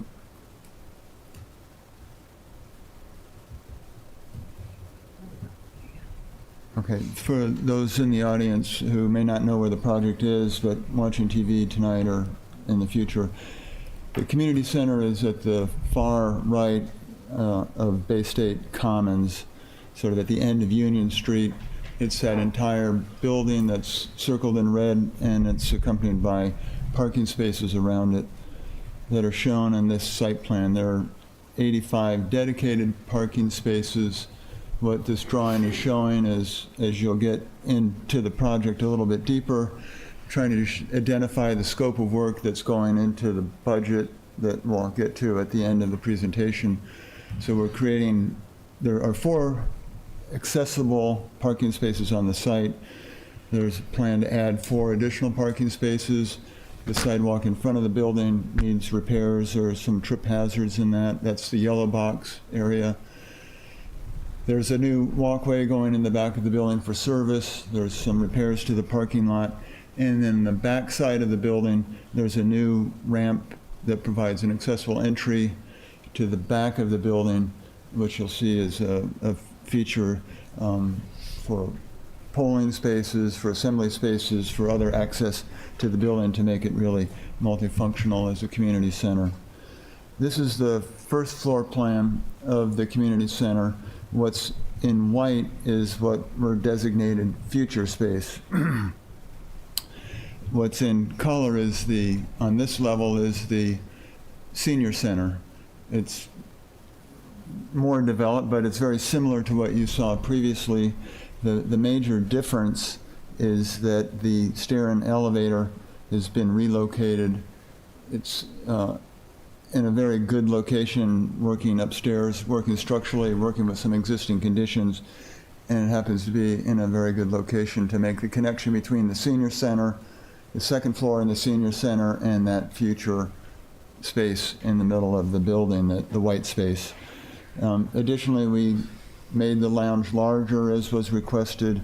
We've made a few other accommodations, and 2 of the program rooms were designated as potentially future program rooms in response to one board member's suggestion that we try to take more advantage of some of the space on the second floor. On the far right of the plan is an area that is below a storage mezzanine. There's some bathrooms there. There's a plan to put veterans' offices and a lounge that could be used for a multitude of purposes, but would service as the Veterans Lounge, which is something that group has requested to have that would be somewhat separate from other functions in the building. So this is a really nice location for that. It has its own separate entry. You don't have to come through the senior center or the recreation center to get to veterans services, which we found on other projects is something that veterans appreciate. I mentioned that the stairs in a very good location. This is a plan of the second floor, and the red rectangle is where the stair is and the elevator is projected to go, should that be part of the budget. And you can see right next to it is a column, there's a beam, there's a HVAC shaft. So it's that wall isn't going anyplace. By moving the stair into that location, it's extremely efficient on the second floor. It works with the structural framing. It works with existing conditions, and as I mentioned, it comes down in a very nice location on the first floor. So that is a change. We've also optimized that area to make it more cost-effective to put the elevator and stair into the building. This is then a plan of the second floor. The recreation department would only have minimal renovations on the phase one. The offices would be somewhat reconfigured to be more optimum for their staffing needs. One of the program rooms would be converted to a meeting room.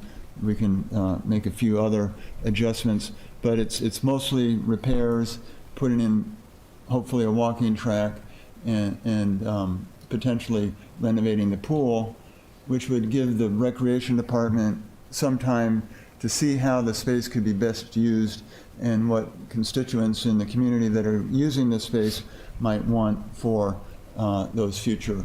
We have a program that is suggested that I'll show you that gives us a way to price out that future space, but it's really premature to know if that's the ideal use of that space today. As I mentioned, there's 2 program rooms on the top side of this program, up here on the top of the program where the cursor is, and those can be used for exercise and other events that seniors may migrate up to expand the use of the senior center. You'll see when I get to the budgets that putting in a walking track is not free. The reason being is, as you see in the my upper right slide, there's some platforms in the space that were platforms for cardio and exercise equipment when Boston Sports Club was there. Those have to be removed. They're tripping hazards. If we're going to have a track go around the perimeter and have a view out those wonderful windows, that platform really needs to be taken out. The upper left image shows that there's various turf, rubber surfaces that are designed for weightlifting and other program activities. Ideally, the goal would be to replace the ground surface of the second floor.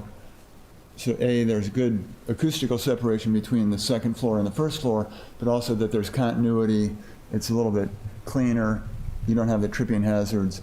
And within some of the program rooms, this is the old spinning room, that corner platform would be removed and that room would be de-mirrored so it could be used for programs other than fitness programs, which would be very beneficial to the recreation department. I mentioned there's the unbuilt space. There's about 8,000 square feet on the first floor and 10,000 square feet on the second floor. What we've just diagrammed, it's come out in many of the outreach sessions, the desire to have a performing arts type of center. One of the select board members mentioned the Natick Center for the Arts. We've sort of used that as a paradigm, along with, we have a similar black box theater at a youth center in Andover. So we've combined those 2 programs together. And you can, in that white space there, we can get 300 seats and a theater in the round. Those seats can then collapse up against a wall, so you would have 4,000 square feet of space for polling or some other baseball card show or anything that you might want to use that open space for. It's like a hotel multi-purpose convention type space. And then in the upper corner, again for budget purposes and suggesting what we've heard at outreach, there was a request to have a multi-use 1,000 square foot room. Could be a training room. It could be a room that community development uses for their annual fundraiser, where they need a room for 30 days a year at Christmas time to display gifts that are sold out to the community, and other uses going forward. What this is showing is that when those bleachers get pulled out of the space, your diagram on the left shows how many tables you could get on. You could have quite a large banquet for Boy Scouts, sports teams, community events, whatever. So it's a truly multi-purpose space by virtue of having these collapsible theater seating spaces. Could be anywhere, as I mentioned, from a polling space to a banquet space to a theater space. We did explore doing a proscenium arch. It's much less efficient on the space, and that's the scheme on the right. You get 250 seats in that theater, but the proscenium arch occupies 1/3 of the open space and makes it less efficient. These are the kinds of things that would be studied in the next phase of design, so we're just putting it forward as where we're at today and how we created something to at least put a budget on what the future build-out of that space might be. The second floor, again, as a placeholder, that open space in the middle was designed to create some activity spaces that could address particular age groups of youth. So you have on the left side a toddler preschool activity space. On the upper left corner, we have a teen room, and on the upper right corner of that center space, there's a so-called STEM room, which is ideally suited for middle school kids. It's arts and crafts, digital workroom, but it's more focused on after-school activities, whereas a teen room more focused on lounge activities. And in the middle of that is an open play space that could be used by all sorts of different groups, including seniors doing exercise programs during the day, preschoolers, after-schoolers, etc. So again, it was a placeholder. On the lower right-hand corner, we're suggesting that you might want to move the reception desk. Moving it to this location gives the reception really good access control of the stair coming up from the senior center. There's a window on the back side of the stair. They can see the whole floor. They can also see back to the entry. So we're moving the reception desk from where it is today at this point up to the front, and then that gives you an opportunity to put a nice big room there. That could ideally be the multi-purpose room, a birthday party room on the weekends. It has beautiful windows, beautiful light, great flexibility. So we've done a lot of outreach. We've done the survey. We've sort of gotten to this point. The next stage of outreach would involve sort of filling in those blank spaces in more detail. But I just also wanted to show the kinds of things that we do to advance the design. One is you have to have a series of workshops.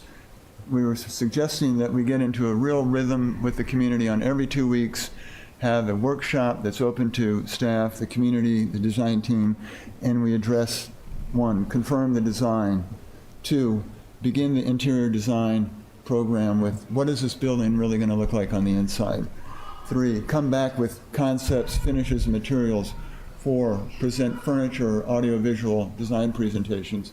5, get into the furniture, installation, coordinate outlets, switches, really make this space work for all the folks that might use it. And then right in January, we'd have the final budget presentation to the community, because what we really need to do is by mid to late January, if we want to have bids in hand for the Springtown meeting, we need to issue the project to bid. So we want to get this presentation of the financials out early January, so if there are any last minute changes, we can do that and get the project out to bid. The kinds of things that you see, just to show you how we elicit comments or pictures of different types of spaces that are evocative of some of the things people have asked us about. The senior center space, for example. Can you make it residential? And then how residential can you make that and still keep it as a commercial space?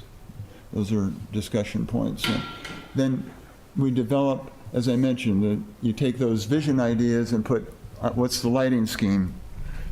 Here's your lights, here's your materials, here's what the game room might look like, here's what multi-purpose room might look like. We develop those and show them to the community, get feedback, and really make this building feel like Westborough, which is what I wanted to get to with this rendering. I wanted to show examples of what some of the spaces look like, and I don't want to scare people that we've already designed the building, but you have to show something. Every project that we do is unique to the town that you design it to.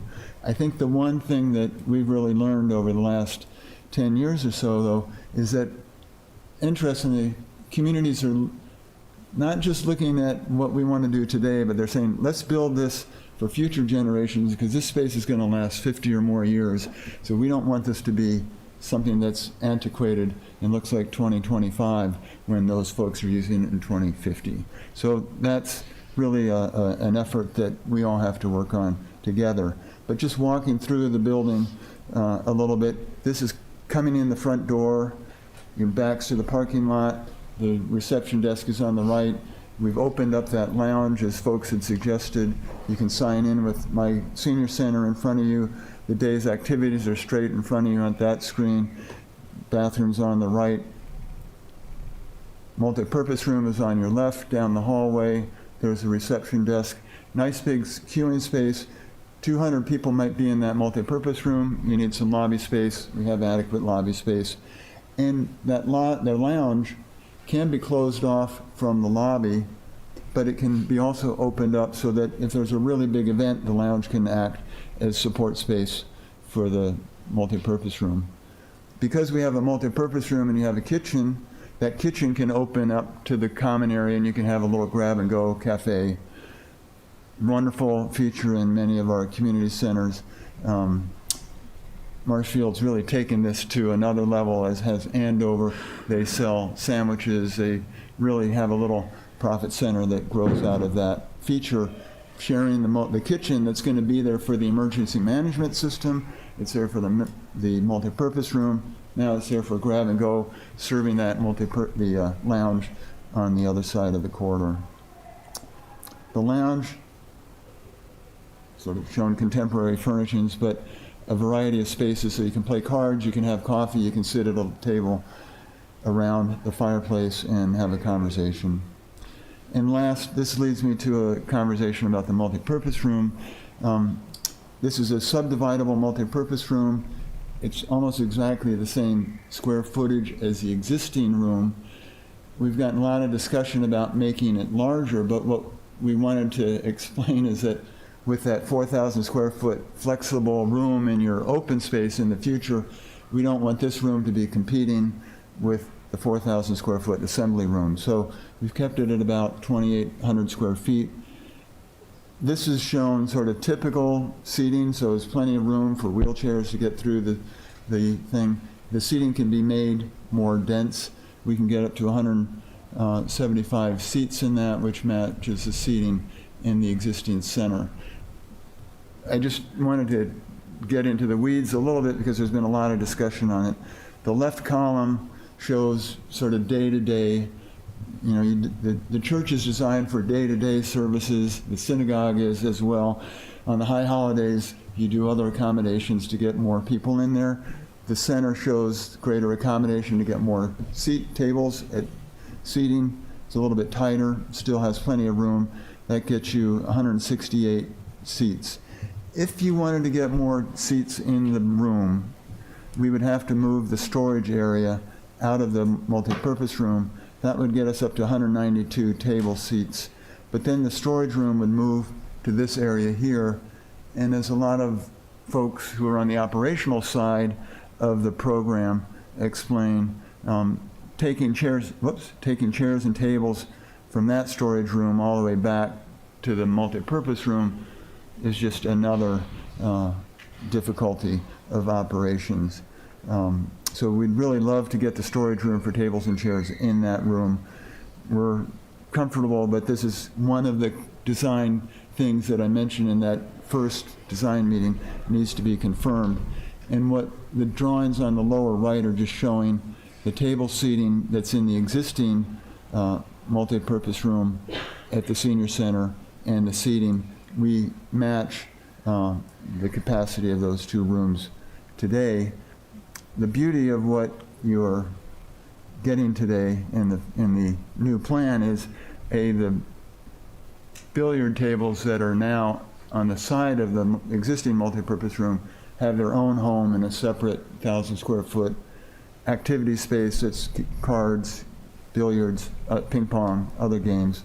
And the columns that people work around in the existing building will not be in the new building. We're happen to be using a space that's in the existing building, so that square footage is there, built out by Steinmart, but it's, as I mentioned, column-free.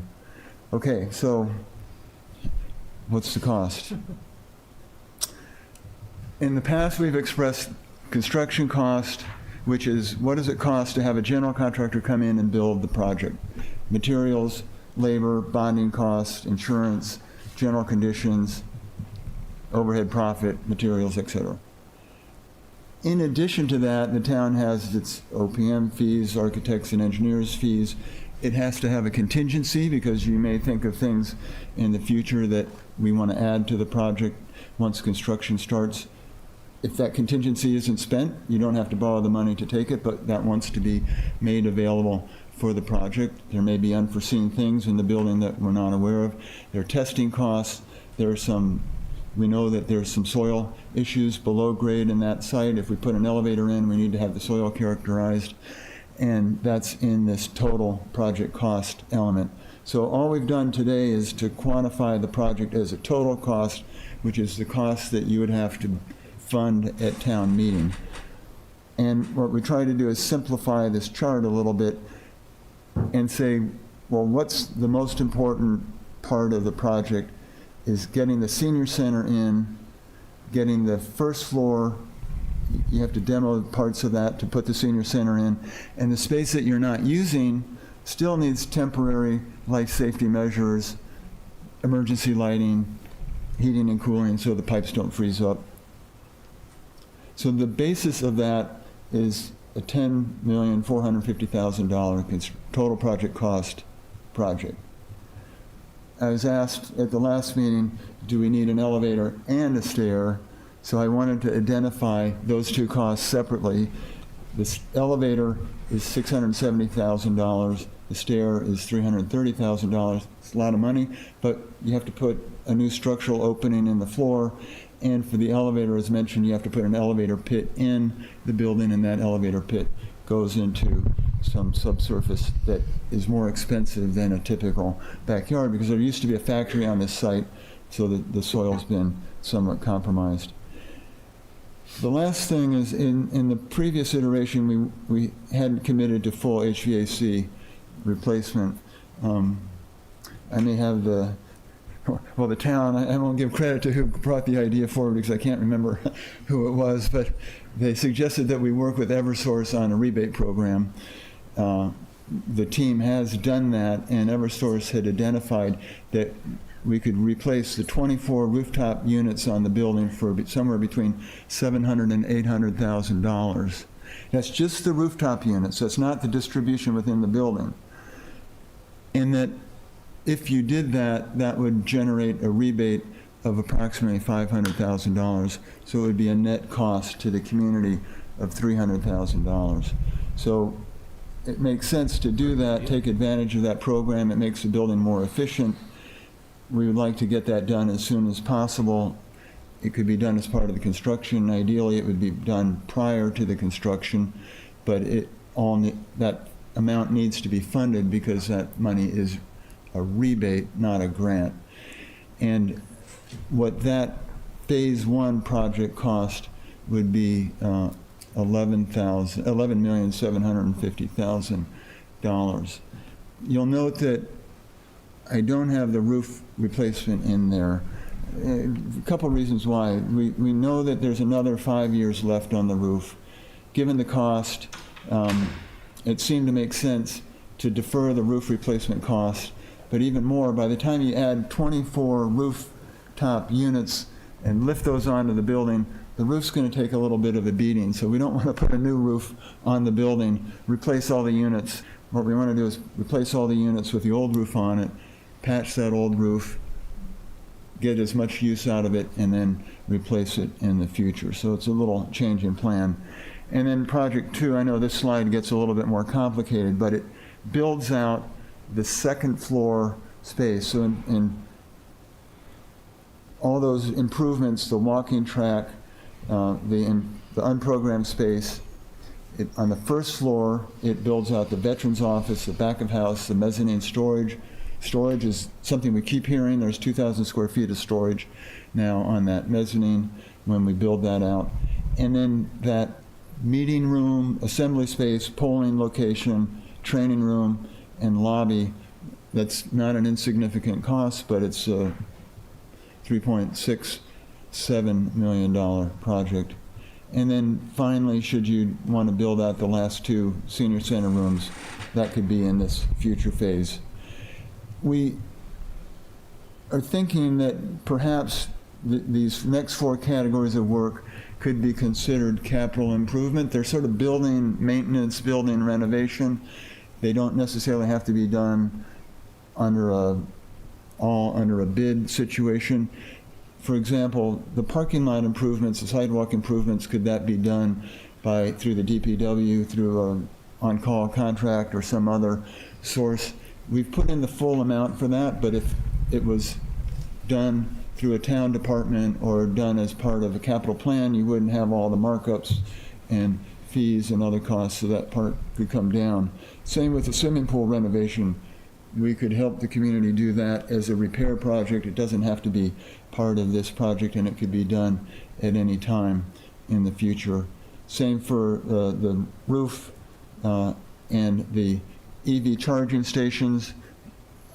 Oddly enough, the EV charging stations get to be very expensive because the wiring that goes back to the building is expensive, and you have to upgrade the panel in the building to manage the charge. So we thought that that really should come into a future phase that folks could talk about whether they want to include that.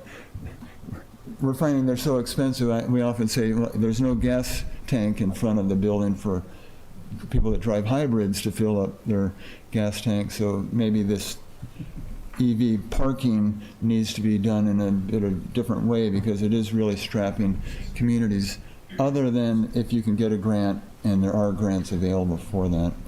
The emergency generator was moved here because the thought was to pursue any grant opportunities for that before we go ahead and put it into phase 1. It would be really wonderful to put it into phase 1 because that makes the building a true shelter, but we wanted to identify it as a separate grant opportunity. And then last is that cost way out in the future of the roof membrane. So that sort of was trying to identify all the costs you might see over the next years. And this is too small to see, I know, and I have a handout if you want to get it, but it just says, if you want to progress these projects out over the next 5 years, well, we're running about 5% escalation per year, so we've given you the cost for, if you move that project out to 2030, what it would cost, 2029, what it would cost, et cetera, so you can begin to think long-term about these things. So I think that's the gist of our presentation. Going from this point on is figure out the interior design, confirm the design layouts, finalize the construction documents, finalize an estimate, get it out to bid, and then bring that project to town meeting in the fall. Thank you. So thank you very much for that. Very comprehensive, but yes, Christy. I just wanted to speak to, so Joel showed the design and the phasing, and then once we got to the costs, we showed the build out of the first floor as phase 1. So initially, if you remember, the preferred design also had some upgrading on the second floor, and one of the reasons that we've asked to break out just the lower level is we think that there might be opportunity to work with the library building committee to identify if it's feasible to have temporary space on the second floor, which would allow, because I know there's been a lot of concern about the scheduling of the projects, that would essentially allow both projects to move forward if both were approved at similar times. So, there's certainly a lot to be discussed as to whether or not that would work, but that's what we're showing at this point in order to allow that conversation. Can you elaborate on where that space would be on the second floor? Well, there would really need to be some additional conversation about that, okay. But essentially there could potentially be, and want to get too far in the details until we've had the conversation, but, there's obviously that large open area. There's, potentially that room in the top left corner. There's 2 meeting rooms that is by the entrance, so potentially one of those could be dedicated. There's an empty office at this point. So we're not sure if this is the right fit, and I think we should have those conversations, but that was sort of what we were considering, at least having that opportunity and allowing that build out of the first floor in phase 1. And so just to go back to, I think, the proposal for the current warrant article is to fund it through the Del Webb Chauncey stabilization account that currently has a balance of $3.4 million in it. So we'd be taking approximately 1.1, which would leave 2.2 million remaining in the balance, which would reduce that phase 1 by that amount, so the 2.2, and then we would expect an additional, doing math in my head here, I think an additional approximately $4 million to come in over time. That would require town meeting votes every time we were to receive that check of $642,000. You'd have to go to town meeting, and town meeting would have to approve use of that money, but essentially would be able to pay down that project using that money as it came in, and reminding everyone that money comes in once certificate of occupancies are issued.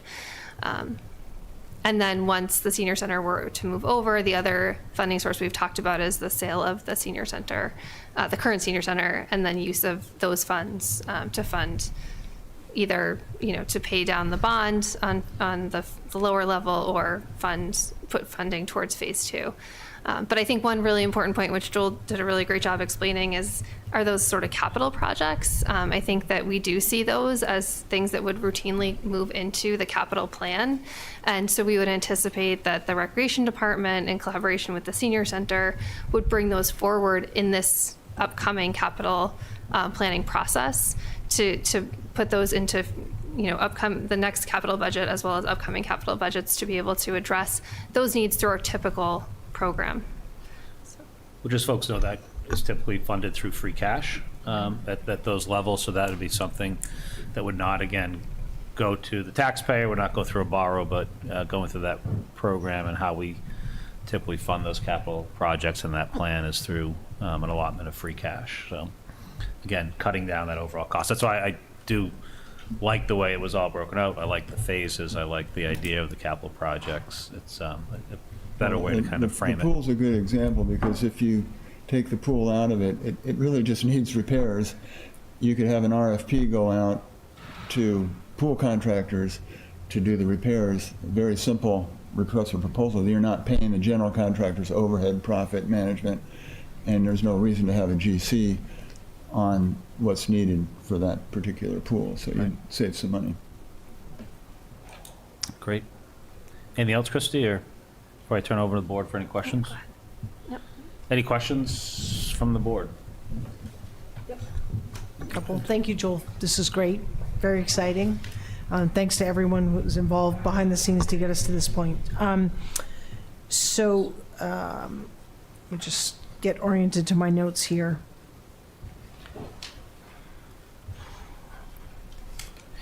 So on the, I think it was like your 6th slide, that you showed the second floor of the recreation, and you kind of outlined the track with the, right there. There you go. Thank you.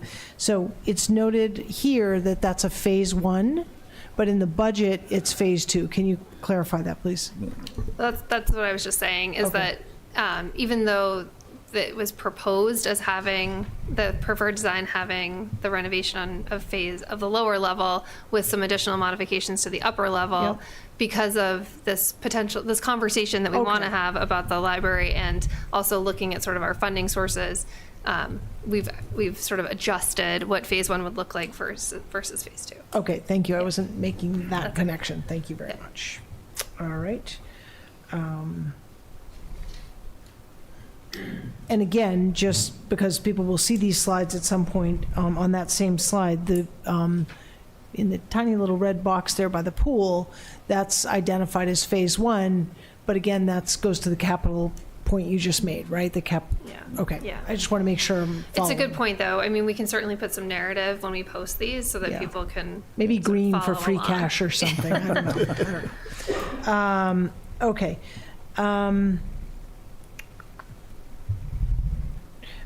Joel, I'm just curious, I know we haven't made any decisions, what is the material that is used like for a track? Is it like a spongy thing, or that is to be It's determined? really just non-slip linoleum. It's not a running track, it's a walking track, so it's and it's not banked, it's really simple floor.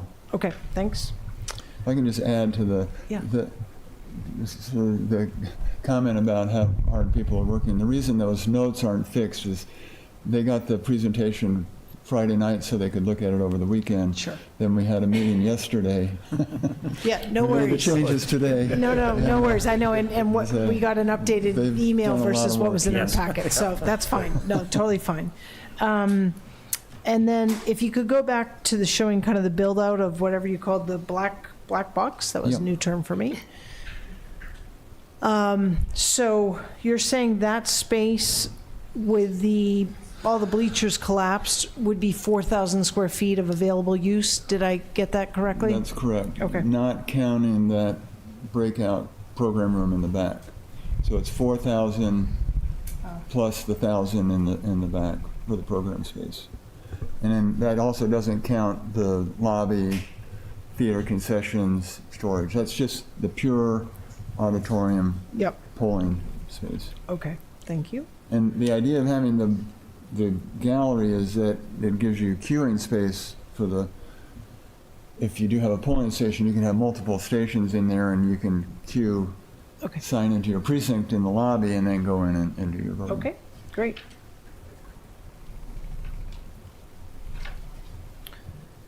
Okay.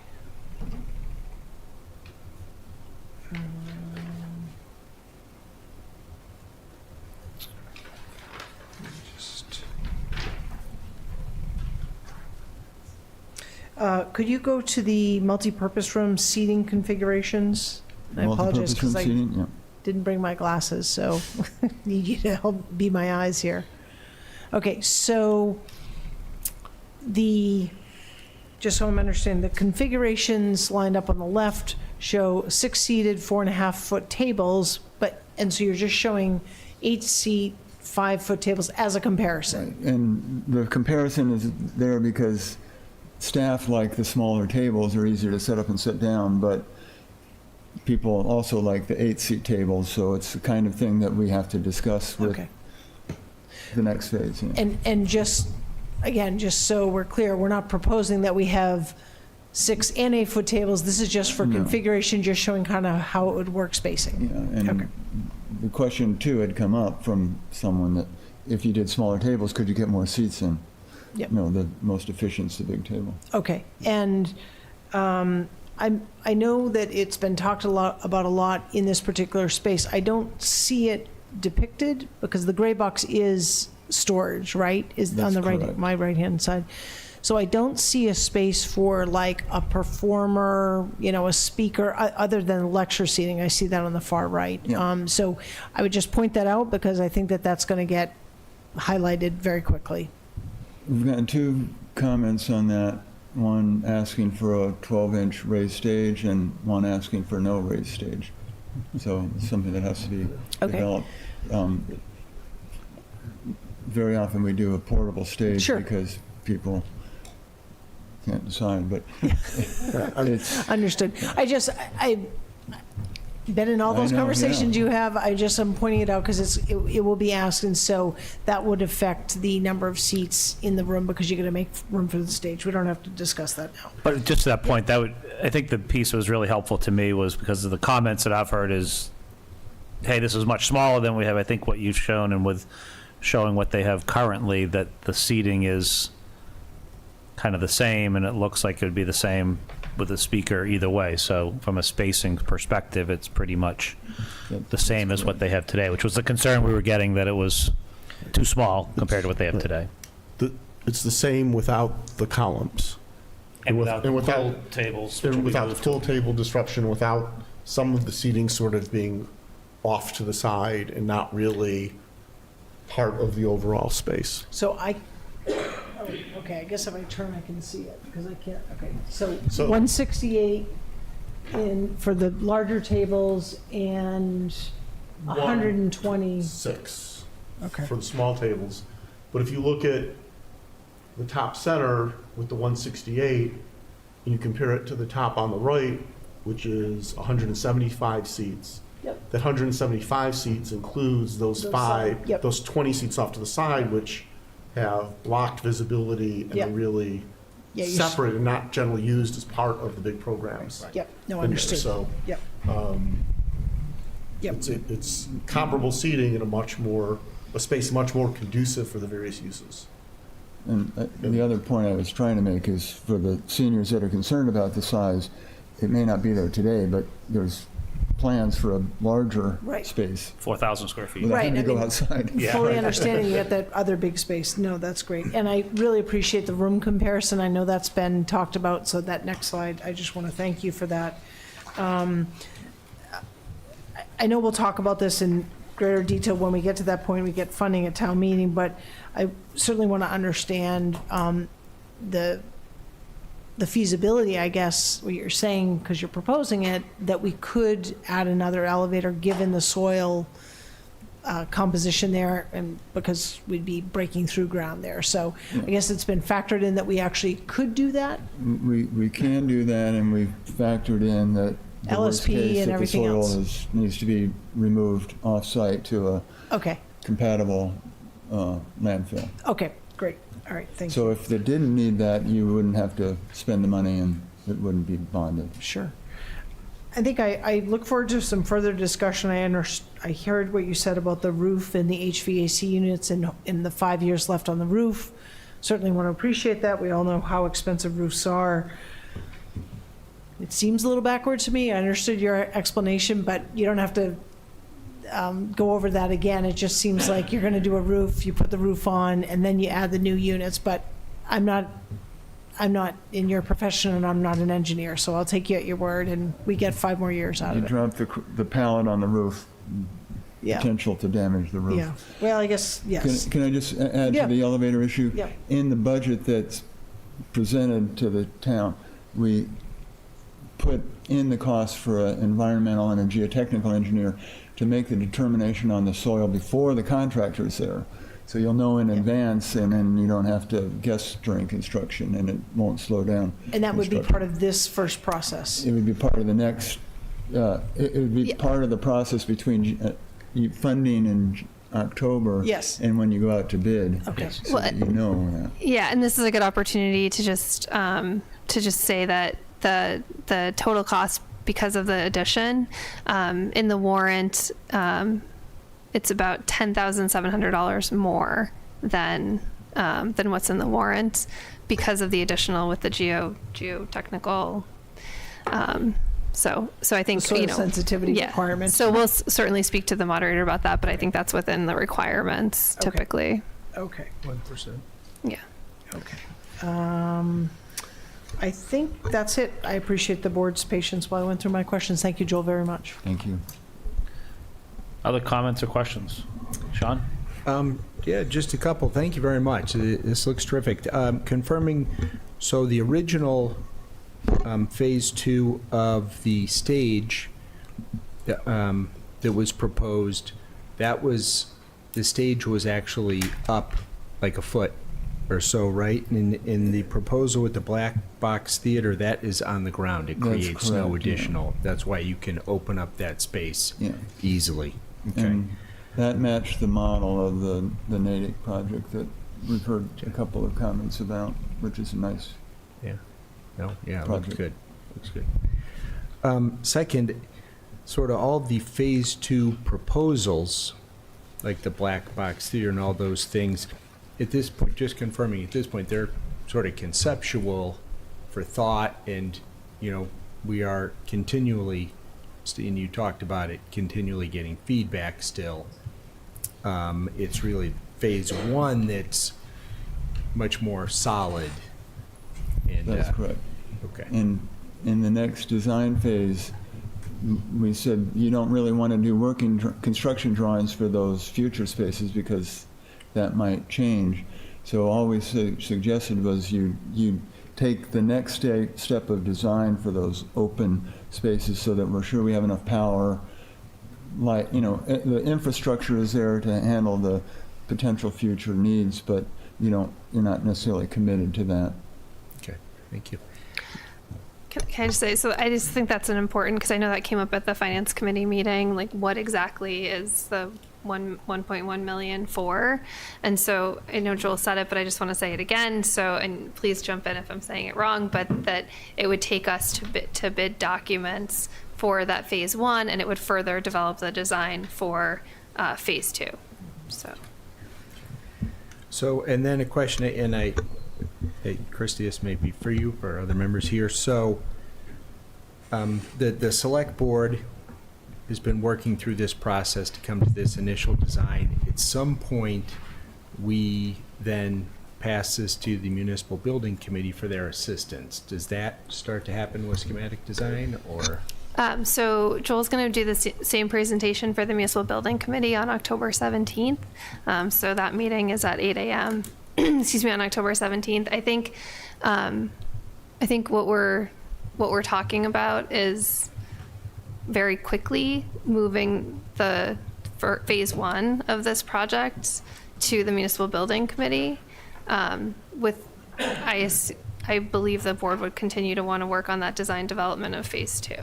So that's sort of how I see it working, because I know the reason that the select board has really taken the lead on programming the building is because a community center is not prescriptive, like a fire station or a police station or even just a town hall. And so I think we've developed the program. We expect some further input for phase 1, but essentially kind of moving it to the municipal building committee pretty quickly for the next part of phase 1. And that's assuming that the select board agrees that phase 1 should include what we've proposed it includes. And then that way, the municipal building committee, that's when you get into sort of value engineering based on specific materials and things of that nature, and making decisions on availability and things like that. Okay. Thank you very much. That's all I have. Great. Alan? Okay. A couple of comments. I really like the new design for the walking track. Upstairs, the original design was a little more zigzaggy. Yeah. And I thought, a lot of potential conflict there. So this looks like much more pleasant and usable walk. The relocation of the elevator and the stairs really facilitated that. I'm also looking at phased project costs. In addition to some of those become part of our normal capital planning process, the state has a program for EV charging stations where part of the costs can be reimbursed up to 80% if it's municipally owned and for public use. I think I'd be interested to explore potential grants from the Veterans Administration for the veteran space or from the state. So, in addition to the sources of funding already, I think there's, given the nature of all the components of the project, the second phase of the project, there's a lot of opportunity to explore grants and outside funding as well. I think that's a really good point. I mean, another thing that we have talked about, and we've actually talked about with some of our delegation, is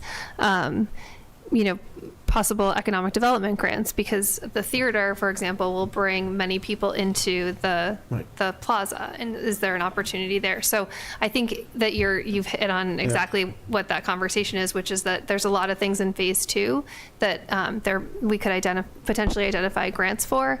Another thing that's been talked about, though very high level, is is there an opportunity, or does it make sense for some sort of sponsorship at some level? And so very high level conversation, but I think something we can flesh out for phase 2. And I think, I remember some time ago, we had folks from Hudson present to us about, sort of their downtown and the redesign of their rotary even.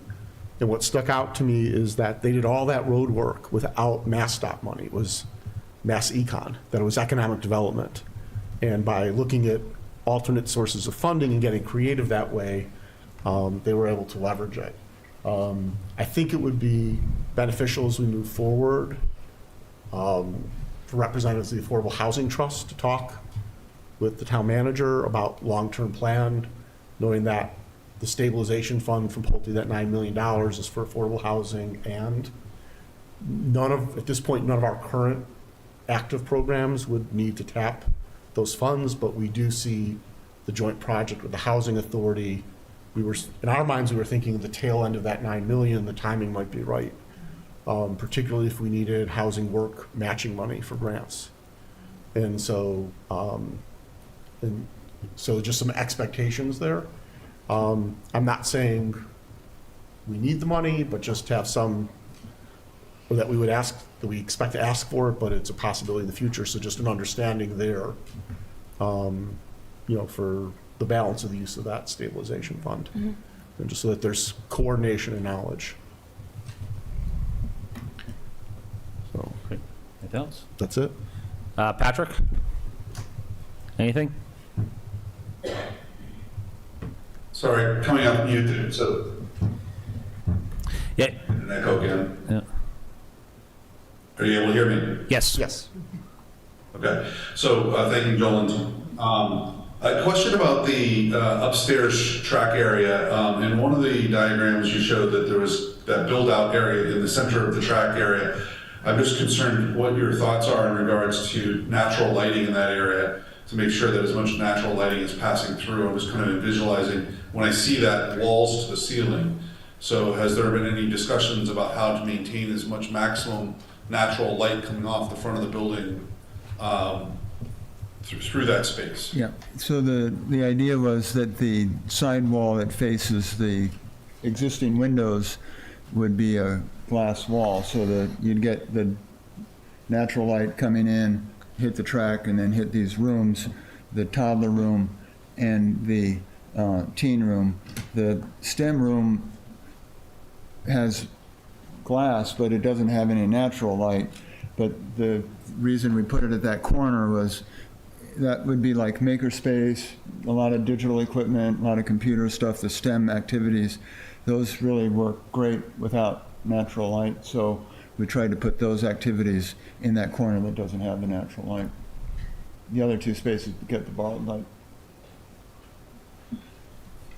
Yeah, I think, having sat in a number of the public information sessions and gathering sessions, I think looking at this, while it may not be everything to everybody, you have to have compromises here. And I think this is a good compromise. I think your team has done a good job to gather the information and kind of build or design an area conceptually that meets the requests of the community as I heard them. So thank you very much for doing that.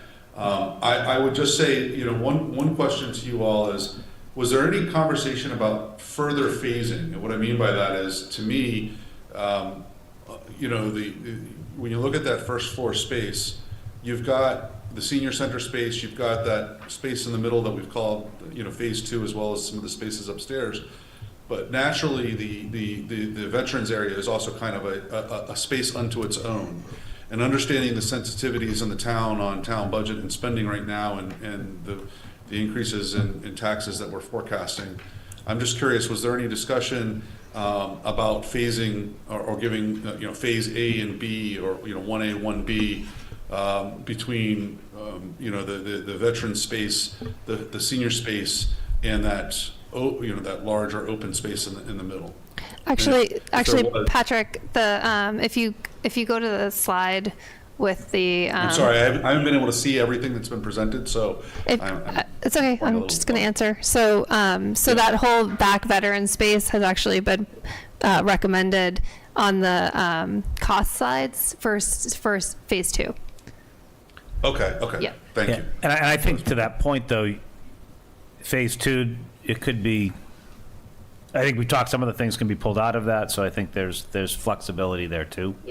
On that phase 2. So phase 1 is really the piece. We put future phase. Yeah, just future for that phase. reason. Yeah, future phase. 2 and 3. Not phase 2, yeah. Future phases with the S in parentheses. Yes. Perfect. Yes. That answers my question. Thank you very much. Thank you, Patrick. Well, Joel, thank you very much. I have no further comments. I look forward to seeing you at the hearing this again at Municipal Building Committee.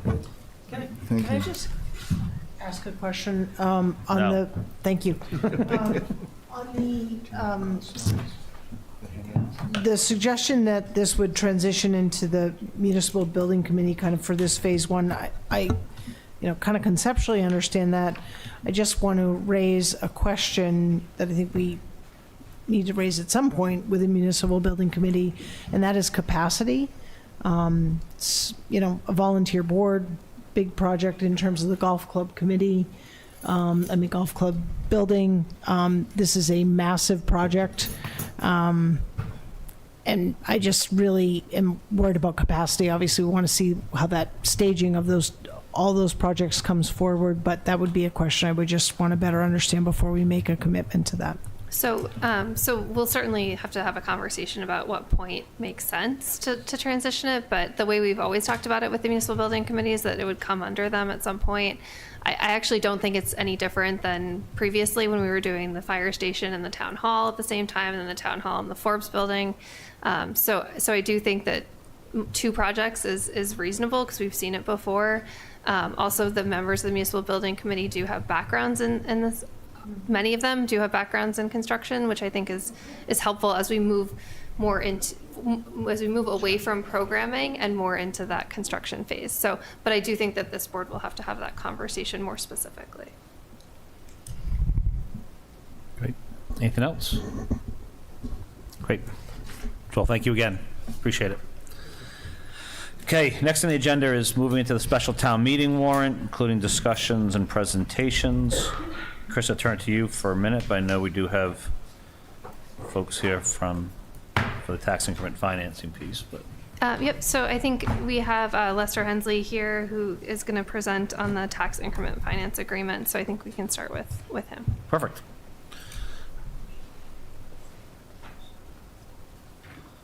Good evening. Christy, did you have the presentation to throw up there? Thank you.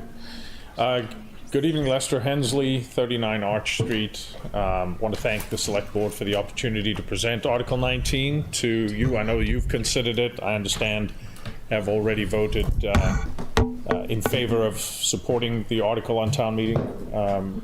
I also want to extend my thanks to the members of the Advisory Finance Committee who have, I understand, similarly voted to recommend passage of Article 19.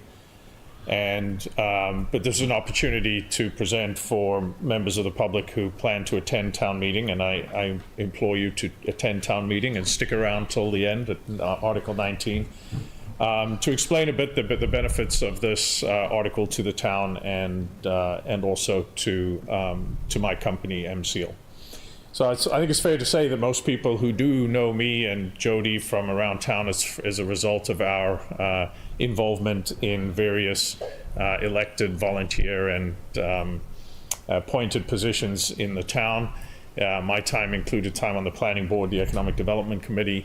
One of the earliest actions of the Economic Development Committee when it was founded was to declare Westborough an economic target area, and this was for the purpose of being able to consider tax increment financing, or TIF, incentives to existing local businesses, to encourage them to, when they expand, to choose Westborough as a place to expand. So tax increment financing, as it suggests, is a relief on the incremental value added by a company expanding in place in Westborough. It doesn't affect the base taxes that anybody is paying, so there's still the benefit of that. But in the years that the companies are making an investment of their own money to grow in place, the town is similarly partnering with the company as an indication of their desire to have that company in town.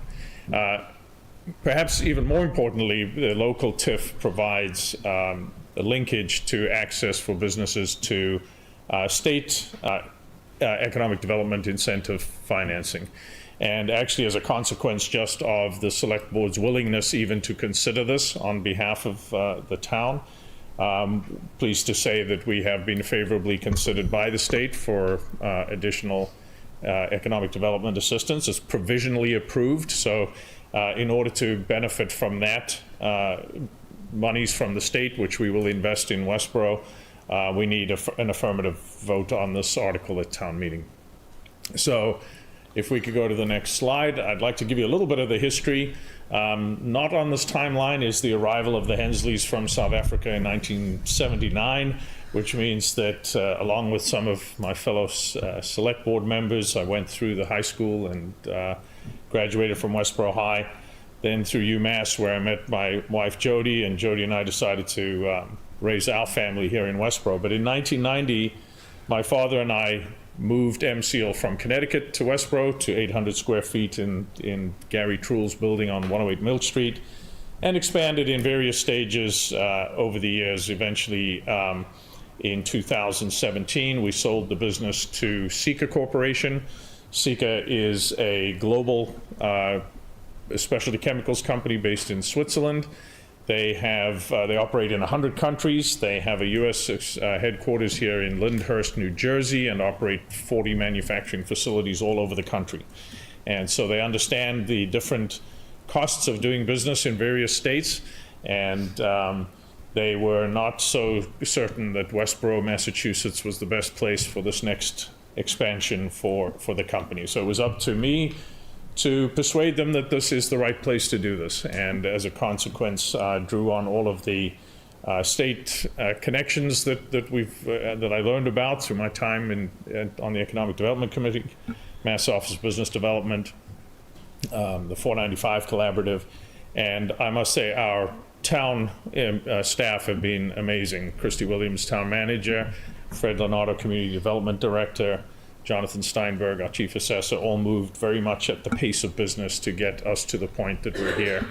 And I'm pleased to say that I was successful in getting approval for this project, but we still haven't taken possession of the building. So we need this final vote to get that. So we now employ 30 people on site in Westborough, have additional 15 reporting. We plan to add 20 semi-skilled and skilled manufacturing jobs in Westborough as a result of this expansion. And we're looking to retain our existing 30,000 square feet at 25 Bridle Lane and add the additional 30,000 square feet in the adjacent 23 Bridle Lane. And we also have a plant up in Toronto, Canada, where we employ 150 people, and we've grown this business from a humble $1 million a year in revenue to $100 million in 2024 in what we like to call our 35-year overnight success. So next slide, thanks. So what do? We seal the gaps that are designed into huge buildings to allow them to expand and contract, to move. These gaps are called expansion joints. Our products restore the function of the adjacent structural elements at the joint opening, and do so while accommodating movement caused by just thermal expansion and contraction that happens every day, as well as earthquakes, wind, traffic, and other events. So these images are some of the buildings. That's fine, Christy, thanks, nice. The dark line you see up the middle of the facade at 100 Cambridge Street in Boston is our product. The line in the corner of the building at the Dell EMC headquarters in Hopkinton is our product. And on the right, our bridge expansion joint system is part of the qualified products list in Mass DOT as well as across the country and increasingly the world, and is used to restore and preserve our bridge infrastructure. In our Westborough facility, we also customize extruded rubber, extruded metal systems to follow the configurations that occur as buildings are built.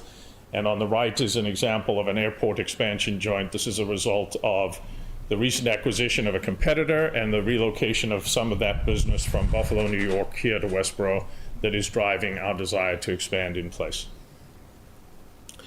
So this is the parcel. Bridle Lane is off Oak Street over behind the DPW and the road that feeds the ice rink for a bit of orientation there. On the left is 25 Bridle Lane, where we are currently located. On the right is 23 Bridle that we're looking to expand into.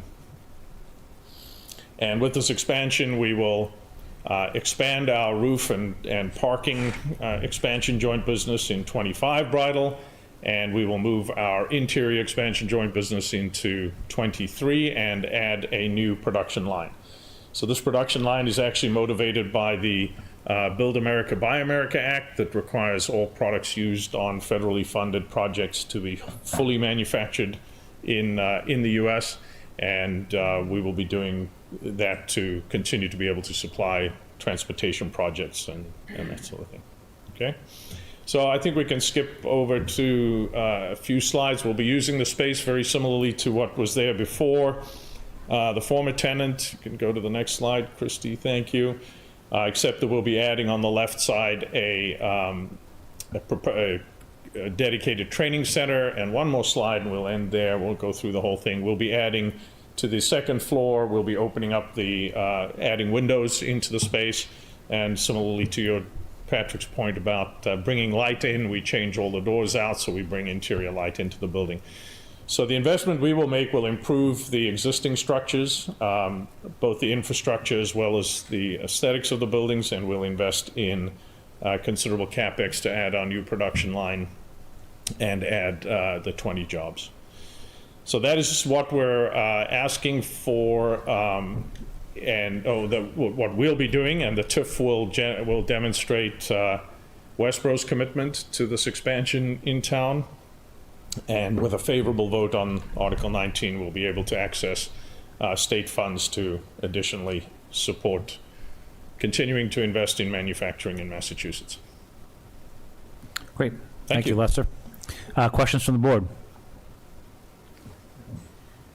I think it would just be helpful for the public just to understand the numbers and how the incremental financing will work. Sure. I don't know who wants to present that.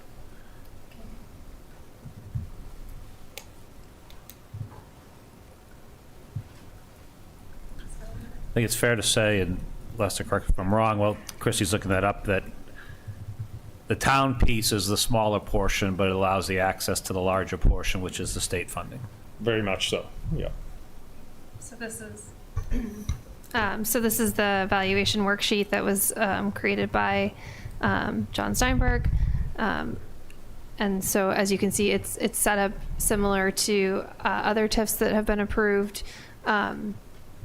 And with the discount rate starting at 50%, and then moving down annually to 10%, and then throughout the life of the TIF, or the term of the TIF. So the total estimated benefit is just under $24,000.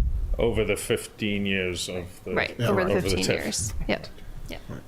But that opens up the bigger opportunity with the state. That allows us to access the $194,000 of potential funding, also linked to the creation of the jobs. Yes. So we have to deliver on the jobs in order to access the state funds, but so it's all part of the investment. But it also opens up the additional funding for the town. So the other 50%, 60 down to 90% of those taxes come to the town. It's kind of the rebate of the. Yeah, and again, we're maintaining our presence in the existing building. We continue to pay 100% of the taxes on the existing, and this will only give us the relief on that incremental correct expansion. Yeah. Thank you for bringing it forward. Exciting that there's plans for expansion, particularly in the manufacturing sector. I love it. Fully supportive. Great. Thank you, Chelsea. Patrick, anything from your side? I would just say thank you to Lester for being willing to bring this to the town, and certainly add the jobs in the community, as well as bringing more industry into the town. I wish you luck on town meeting floor, and am very supportive of this. So thank you again, Lester. Thank you, Patrick. Anything else? Good. Thank you for bringing Thanks this very forward. much. Thank you very much. Okay, next we have our Director of Planning, Jenny Gingers. She's here to talk about the easement article, and also here if there's any questions on the zoning articles. I know we've gone through those already, but welcome, Jenny. Thank you. Jenny Gingras, Director of Planning. I don't have a formal presentation. I can bring the article up on the screen if you would like. And I do have a map showing where the easement would be located. If you would like, I can bring that up. That'd be great. Okay. If you don't mind. Again, this is Article 15 on the warrant.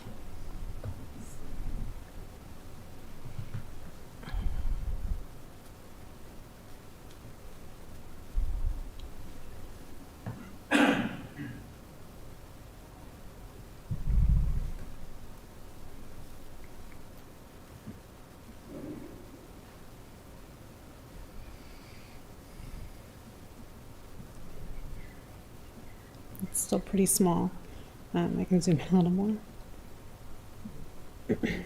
Okay, so this is for a trail easement at 50 Otis Street, which is the location for Amazon. This property went through a site plan review a few years ago with the planning board, and part of the decision was to grant the town an easement to access a trail system that is existing behind Amazon at 50 Otis Street. So this article will allow the select board to enter into an easement agreement with the property owner. Can you just, since it is small, can you just sort of drag the cursor, or it's very difficult to see kind of where that easement would be for the public? Sure. So it comes in here off of Otis Street, and you can follow it along, and it goes around the existing driveway for Amazon. Following my cursor, comes around, and then it kind of loops around here, and then goes on to, this is actually town property here, so it ends at that point. That's the pond, right? Yes. That blank space sort of to the left. Correct. Yep. So, if I may, so as chair of the Hockomock Pond Reuse Committee, this is tangent to our work. It's outside the scope of our work because it's not the town's property, but many of us have walked that area.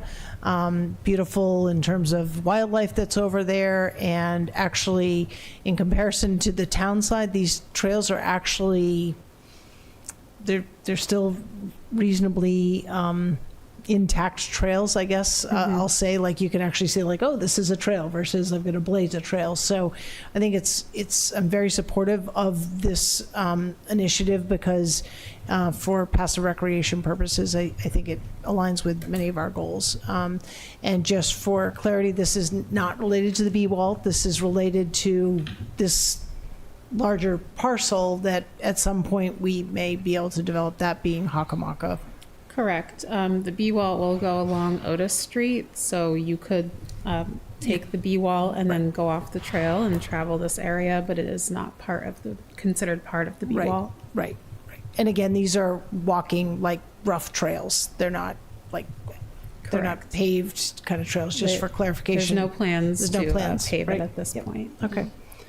Yep, no, and this conversation with Atlantic Westborough Realty has been going on for some time now to get to this process. I would say, yes, in my estimation, probably a couple 2 years. Yeah, yeah. We actually have some finalized easement language, so it just needs this town meeting vote for the select board to sign the agreement, essentially. And again, when I say conversations, also, as you started in the beginning, part of the planning process, part of the whole permitting process as well. This is an extension of that. So, correct. Thank you. Yeah. I'm in support. Thank you. Yeah, and I guess just to review, because when these come before a town meeting, everybody sees to acquire by purchase, gift, or eminent domain, and you just get a lot of questions about eminent domain, and then there's suggestions like friendly eminent domain, which really isn't a thing. It's like you just have eminent domain. We're not seizing it. And the reason eminent domain, my understanding is, please correct me, is in some cases businesses want you to use eminent domain. It's beneficial to them to have the town use it.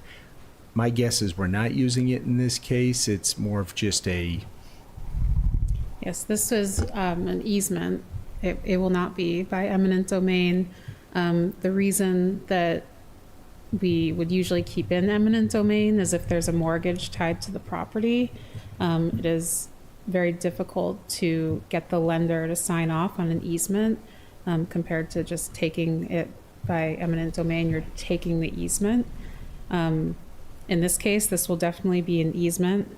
I know the Advisory Finance Committee had some concerns and actually voted to not recommend it for passage at town meeting. So in talking with town council, we are comfortable with removing eminent domain from the language from this article. We'll have to make a motion to amend on the floor.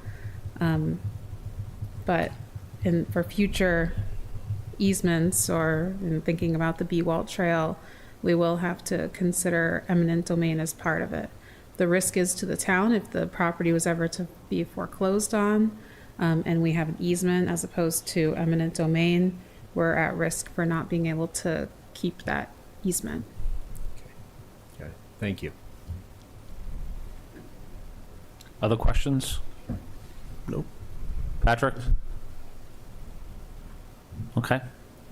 Great. Well, Jenny's here. Is any questions on either zoning articles? Yeah, I know we've gone through this before. You didn't vote on one of them because you had a question. Inclusionary zoning? No, highway business zoning Highway. district. I don't know if that's since been answered for, I can't remember what the question was specifically, but. Wasn't mine. Yeah. Oh, is that, I think we didn't vote because there was a question about the Finance Committee's question around their comments around 30% by right. I think we wanted to kind of hear more about what their questions were, as I recall. I know they took a vote on it, 6-1, to recommend passage. And I believe the reasoning behind the vote against was because of the 30%, just the opinion that it should be potentially by right instead of by a special permit. Okay. That's right. I did have a conversation with the chair, and that is what he said, so. Okay. Right. And the issue is if it was 30% by right, then there's no negotiation or working with the developer for what's in the point system. Sustainable practices. Sustainable practices, or if it's mixed use, additional affordable housing, or other factors that they can use. And looking back at it, I think the zoning amendment's incredibly creative because what it says to the developer is, here's what's by right. If you want less open space, given the size, the scope, the nature, the purpose of your development, you have a set of options that you can pick from that you'll do for mitigation that can get you down to as little as 30%. And it builds a lot of flexibility. I see it shortening the permit process and reducing the risk of litigation. So the chair of the Finance Committee had actually provided us with the dissenting opinion. So it says the dissenting opinion was not, this is underlined, not against lower open space percentage. In fact, they thought 30% should be by right in that zone. Rather than making them have points, they wanted to make it simpler and easier for development of businesses there, since other communities are by right at lower number and were concerned we would not compete well. Also brought up the point system benefits larger developers that have the ability to hit the design points. One other member was concerned about what open space we would get, if it would have value, if that is how they got to the 12 points, but did end up voting in favor. So. Okay. Any questions on that or further questions? Okay. Great. Jay, thank you very much. Thank you.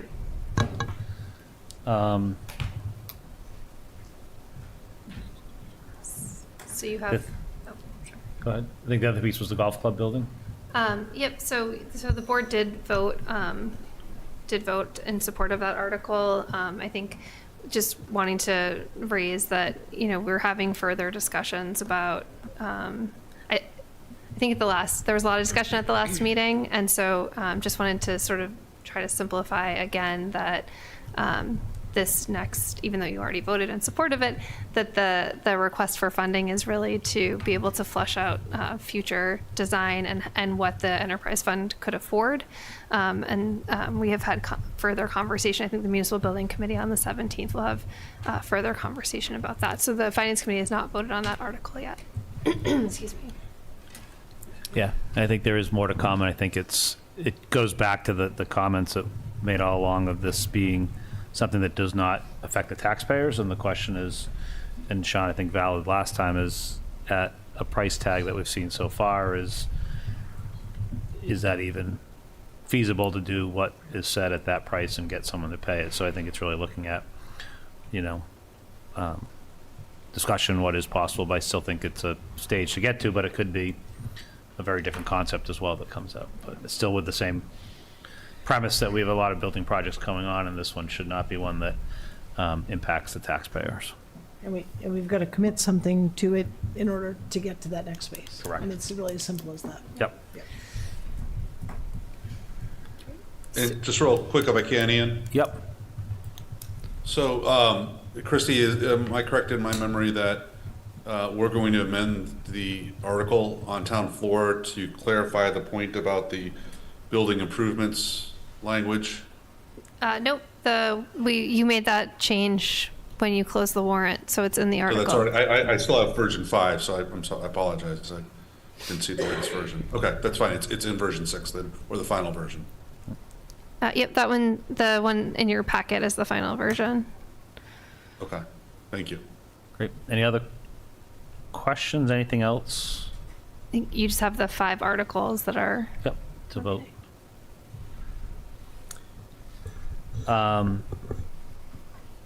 So I think what is open is the vote on Article 8, stormwater system improvements.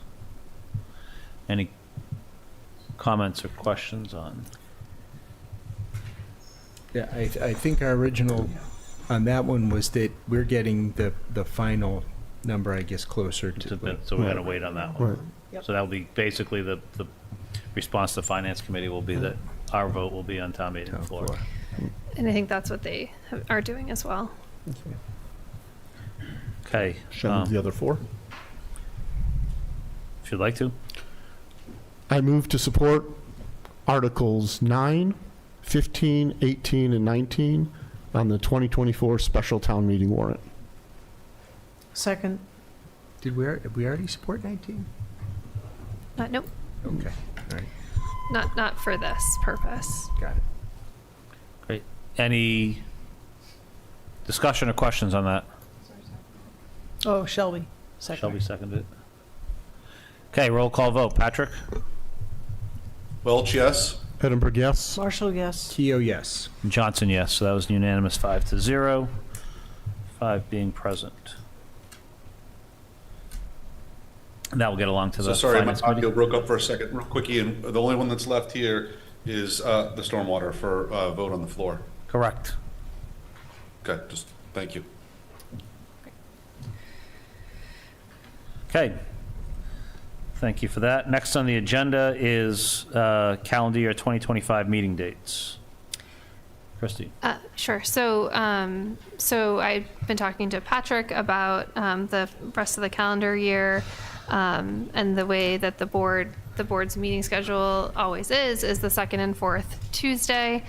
So we had acknowledged that the fourth Tuesday in December is Christmas Eve, and then Patrick had also identified that the second meeting in November is the week of Thanksgiving, and so he had proposed that we might consider, because there's between October 22nd, which is your next meeting, and November 12th, there's actually 3 weeks as opposed to the typical 2 weeks, and that sometimes happens when we have an extra Tuesday. But if you were to shift your first meeting in November to the first Tuesday, and then go every 2 weeks from there, you would avoid both Thanksgiving week and Christmas week.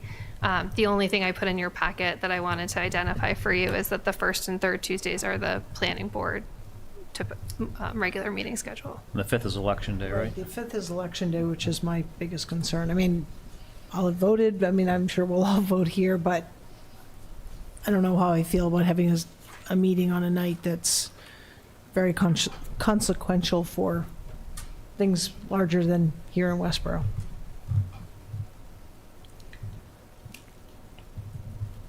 Good point. I mean, dare I ask, could we do the 12th and the 19th? 12th or the 19th back to back? Yeah, I mean, We did- that's what we did this we week. just did, yeah. There is Yeah, precedent. I mean, I would rather do, I would rather do that too. I think the 5th is just, I mean, and also for people that may people- want to attend, they may not attend or Yeah, watch our meeting on watch that night, so. I'm sure they won't be watching it. So I'm just trying to drive viewership Yes, here. yeah. That person? I agree with Chris, with Shelby on that one, absolutely. You know, the 5th, just, I think we need to respect that, that day, so. Great. My question also to the board, though, is as I look out further, right? So, you know, if you swap out the 5th for the 12th, but then you say December 17th, right? When you look out into January, that kind of lands us, you know, if we wanted to try to get back onto the second Tuesday of the month instead of the first Tuesday of the month, Yep. that really lands us on January 14th. Essentially, we would go full 4 weeks without a board meeting. And that, to me, I'm a little concerned with. So looking out into January, I would suggest that we'd also continue on the 7th and the 21st. But I don't know how that plays out into budget season because I know we start to have our budget summit coming into January. And maybe Christie, provide your thoughts kind of around how this will land in January. I'm sure we could add an extra meeting. That's why I would rather do that. than- Yeah, sure, absolutely. I mean, actually serious, but, you know, if we need to. We could add the 7th if we need Right. to. That's what I would rather do. Yep. Yeah. I think we should Or- pencil things it that in. Or we can see where we are, and we could do the 7th and the 21st, Right. and have 3 weeks, as we had. But I think leaving it the 14th and the 28th and adding a short meeting if we need to catch something. Yes. I mean, you figure those 2 weeks around Christmas and New Year's are pretty quiet anyways, so. Yeah. Do we check any other holidays as we're talking about this? Because I didn't, I just looked at are there any other holidays that conflict? Hold on. I don't have my computer open. Martin Luther King Day is the 20th. It's gonna be a Monday, though. Yeah. That's a Monday. Yeah. No, but in December, are there any other, December. when we're talking about the two dates? Hanukkah, anything? No. I think this looks good. Only other question I had is, we haven't talked about it, October 22nd would be, if we go 2 nights of town meeting, it'll be the second night of town meeting, right? Yeah. Yep. So what do we do in that event? Go to town meeting? Yeah. Yeah. So then would we push everything? Push off whatever agenda was had on the 22nd out, you know, to the next meeting, or perhaps the next week? Probably not the next meeting, because Might have it to have would be another too meeting. much. So right now, we'll still plan on the 22nd. Hopefully we be get through the town 12th. meeting in one night. Just something to So watch. can we out. just go back and I just want to make sure I've got the dates, and Christie, you've got the dates that we talked about in January. I'm not sure I followed it entirely, so. Yeah, I think right now, Walk January, we're through going to that keep, I think the plan was to keep January as is, and if necessary, we'll see later in As December. it being the 7th and the 21st? No, 7th and 14th and, 21st? nope, 14th and 28th. 14th and 28th, okay, so we would go the full 4 weeks, and if we needed to schedule something in between, we would. We would do it on the 7th, correct? We'd schedule another meeting on the 7th. And then just for your makes calendars, the winter budget summit or the January budget summit is typically The 28th. No, go ahead. the last Thursday of the month. So that would be 30th. Yep. Okay. And what was that, I'm sorry? The budget summit, Budget summit, sorry. which is that's a full day. Yeah. So Okay. Budget Fest. planning, yeah. Budget Fest. Well, I like that, fest, that's much more interesting. So do we need to vote on that, or are we just fine? I think it's fine. I mean, Okay, so basically what we're doing here is we're just changing the, we're changing the November 26th meeting to be November 19th, and we're changing the December 10th and 24th to be the 3rd and 17th. So I'm sorry, I thought we were changing the November 5th to the 12th. It is. That's our regularly scheduled meeting, so we're not changing that one. yeah. So I think what we're changing is the November I'm looking at 26th. the up, down, okay. So basically what we're changing is November 26th, December 10th, December 24th. We're changing those to November 19th, December 3rd, December 17th. So moved. Hold on. Sorry, Ian, I just want to follow this. October 22nd, we're keeping. November 5th, we're going to move to November 12th. Which basically means on November 12th, we're keeping. That's our regularly scheduled meeting. Okay. So what we Then are changing November then 19th. is our regularly scheduled meeting for November 26th. We're changing to the 19th. Our originally scheduled meeting for December 10th is getting changed to December 3rd. And our originally scheduled meeting for December 24th is getting changed to December 17th. Correct. Gotcha. So Thank those three are changing. Everything else is staying I the would have same. been happy to spend Christmas Eve with all of you. Yes. Just so you know. I want to be on We record. can still do that. Yes. So long as there's not a quorum. Okay. Chris is like, So it was moved, but it wasn't seconded, but everyone agrees that it's going to be fine. Yeah. That's what we're moving it to. do Do you really want to vote? I'll second you want to vote? Oh, doesn't need a vote? Okay. Doesn't need a vote unless you really want to vote. No. Nope. No, okay. Okay. We're all agree. So we're all in agreement. Great. Okay, next on the agenda, approve meeting minutes of September 26th and October 1st. I move to approve the meeting minutes of September 26, 2024, and October 1, 2024, as presented. Second? Okay, any questions or comments? Okay, roll call vote. Thanks, Patrick? Sheila. Welch, yes. Edinburgh, yes? Marshall, yes. Keo, yes. And Johnson, yes, 5-0, 5 being present. We do not have a town manager's report tonight, so we will skip over that. So we open up to issues and correspondence of the select board. Anybody want to start? I have nothing tonight. Alan? I have one quick item from the Westborough Affordable Housing Trust. The project at 3 Baylor Avenue is going forward. The existing home was taken down this week. Wow. And so we now have a vacant lot, and all of the paperwork is in, and our departments are doing their final review for approval of the building permit. Great. Congrats. Great. Okay. Thank you very much. Quickly, Library Building Committee met today. Couple of things. We went over, apparently the hot water pump failed on October 1st. So there were 2 hot water pumps. Apparently one failed last year, so they were getting by on one. That one failed last week. They were able to use some parts from the first pump apparently to somehow get the second pump working again, but I put it out there as a reminder of why we have a library restoration project ongoing. We're also talking through specific design elements now as we get into the details of that project, including going over potentially wireless lighting controls as a means to save electricity and things of that nature. So, good meeting today for the Library Building Committee.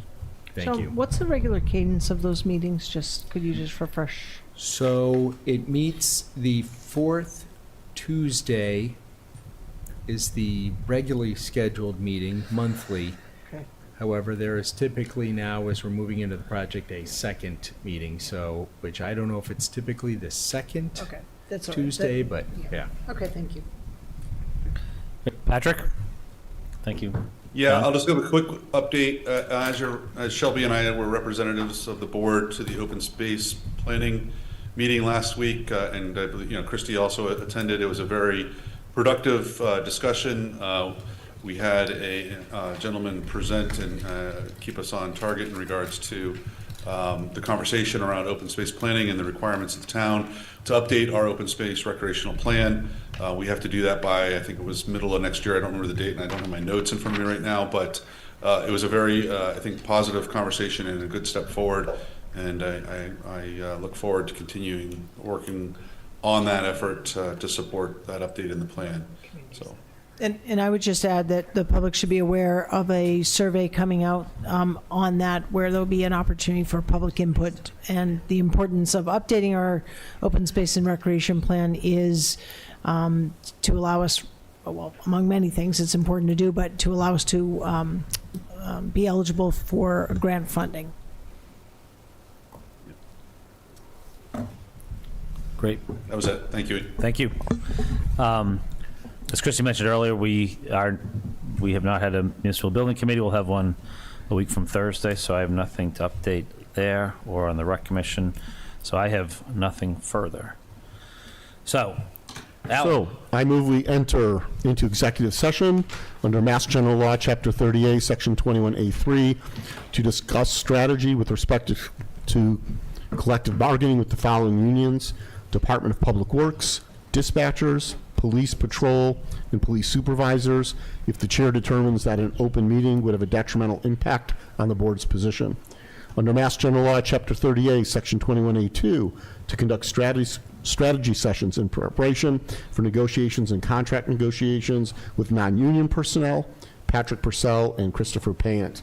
Under Mass General Law, Chapter 30A, Section 21A3, to discuss strategy with respect to litigation, RE residents of Westborough Station / Northland TPLP LLC at 100 Charlestown Meadow Drive, Worcester Land Court Case Number 22 NISC 000445-DRR, if the chair declares that an open meeting may have a detrimental effect on the town's negotiating position. Under Mass General Law, Chapter 30A, Section 21A6, to consider the purchase, exchange, lease, or value of real property at 1 and 3 Mill Road, if the chair declares that an open meeting may have a detrimental effect on the board's negotiating position. Under Mass General Law, Chapter 30A, Section 21A3, to discuss strategy with respect to litigation arising from the Forbes Municipal Building Project, if an open meeting may have a detrimental effect on the litigating position of the public body and the chair so declares. And finally, under Mass General Law, Chapter 30A, Section 21A7, to act under the authority of the Select Board to approve executive session minutes of October 1st, 2024. I declare that an open meeting would have a detrimental effect on the board's negotiating and litigating positions, and that the board will not be reconvening in open session at the end of the executive session. Could I have a second to the motion? Second. Okay, roll call vote. Patrick? Welch, yes. Edinburgh, yes. Marshall, yes? Keough, yes. Johnson, yes. Thank you to Westborough TV.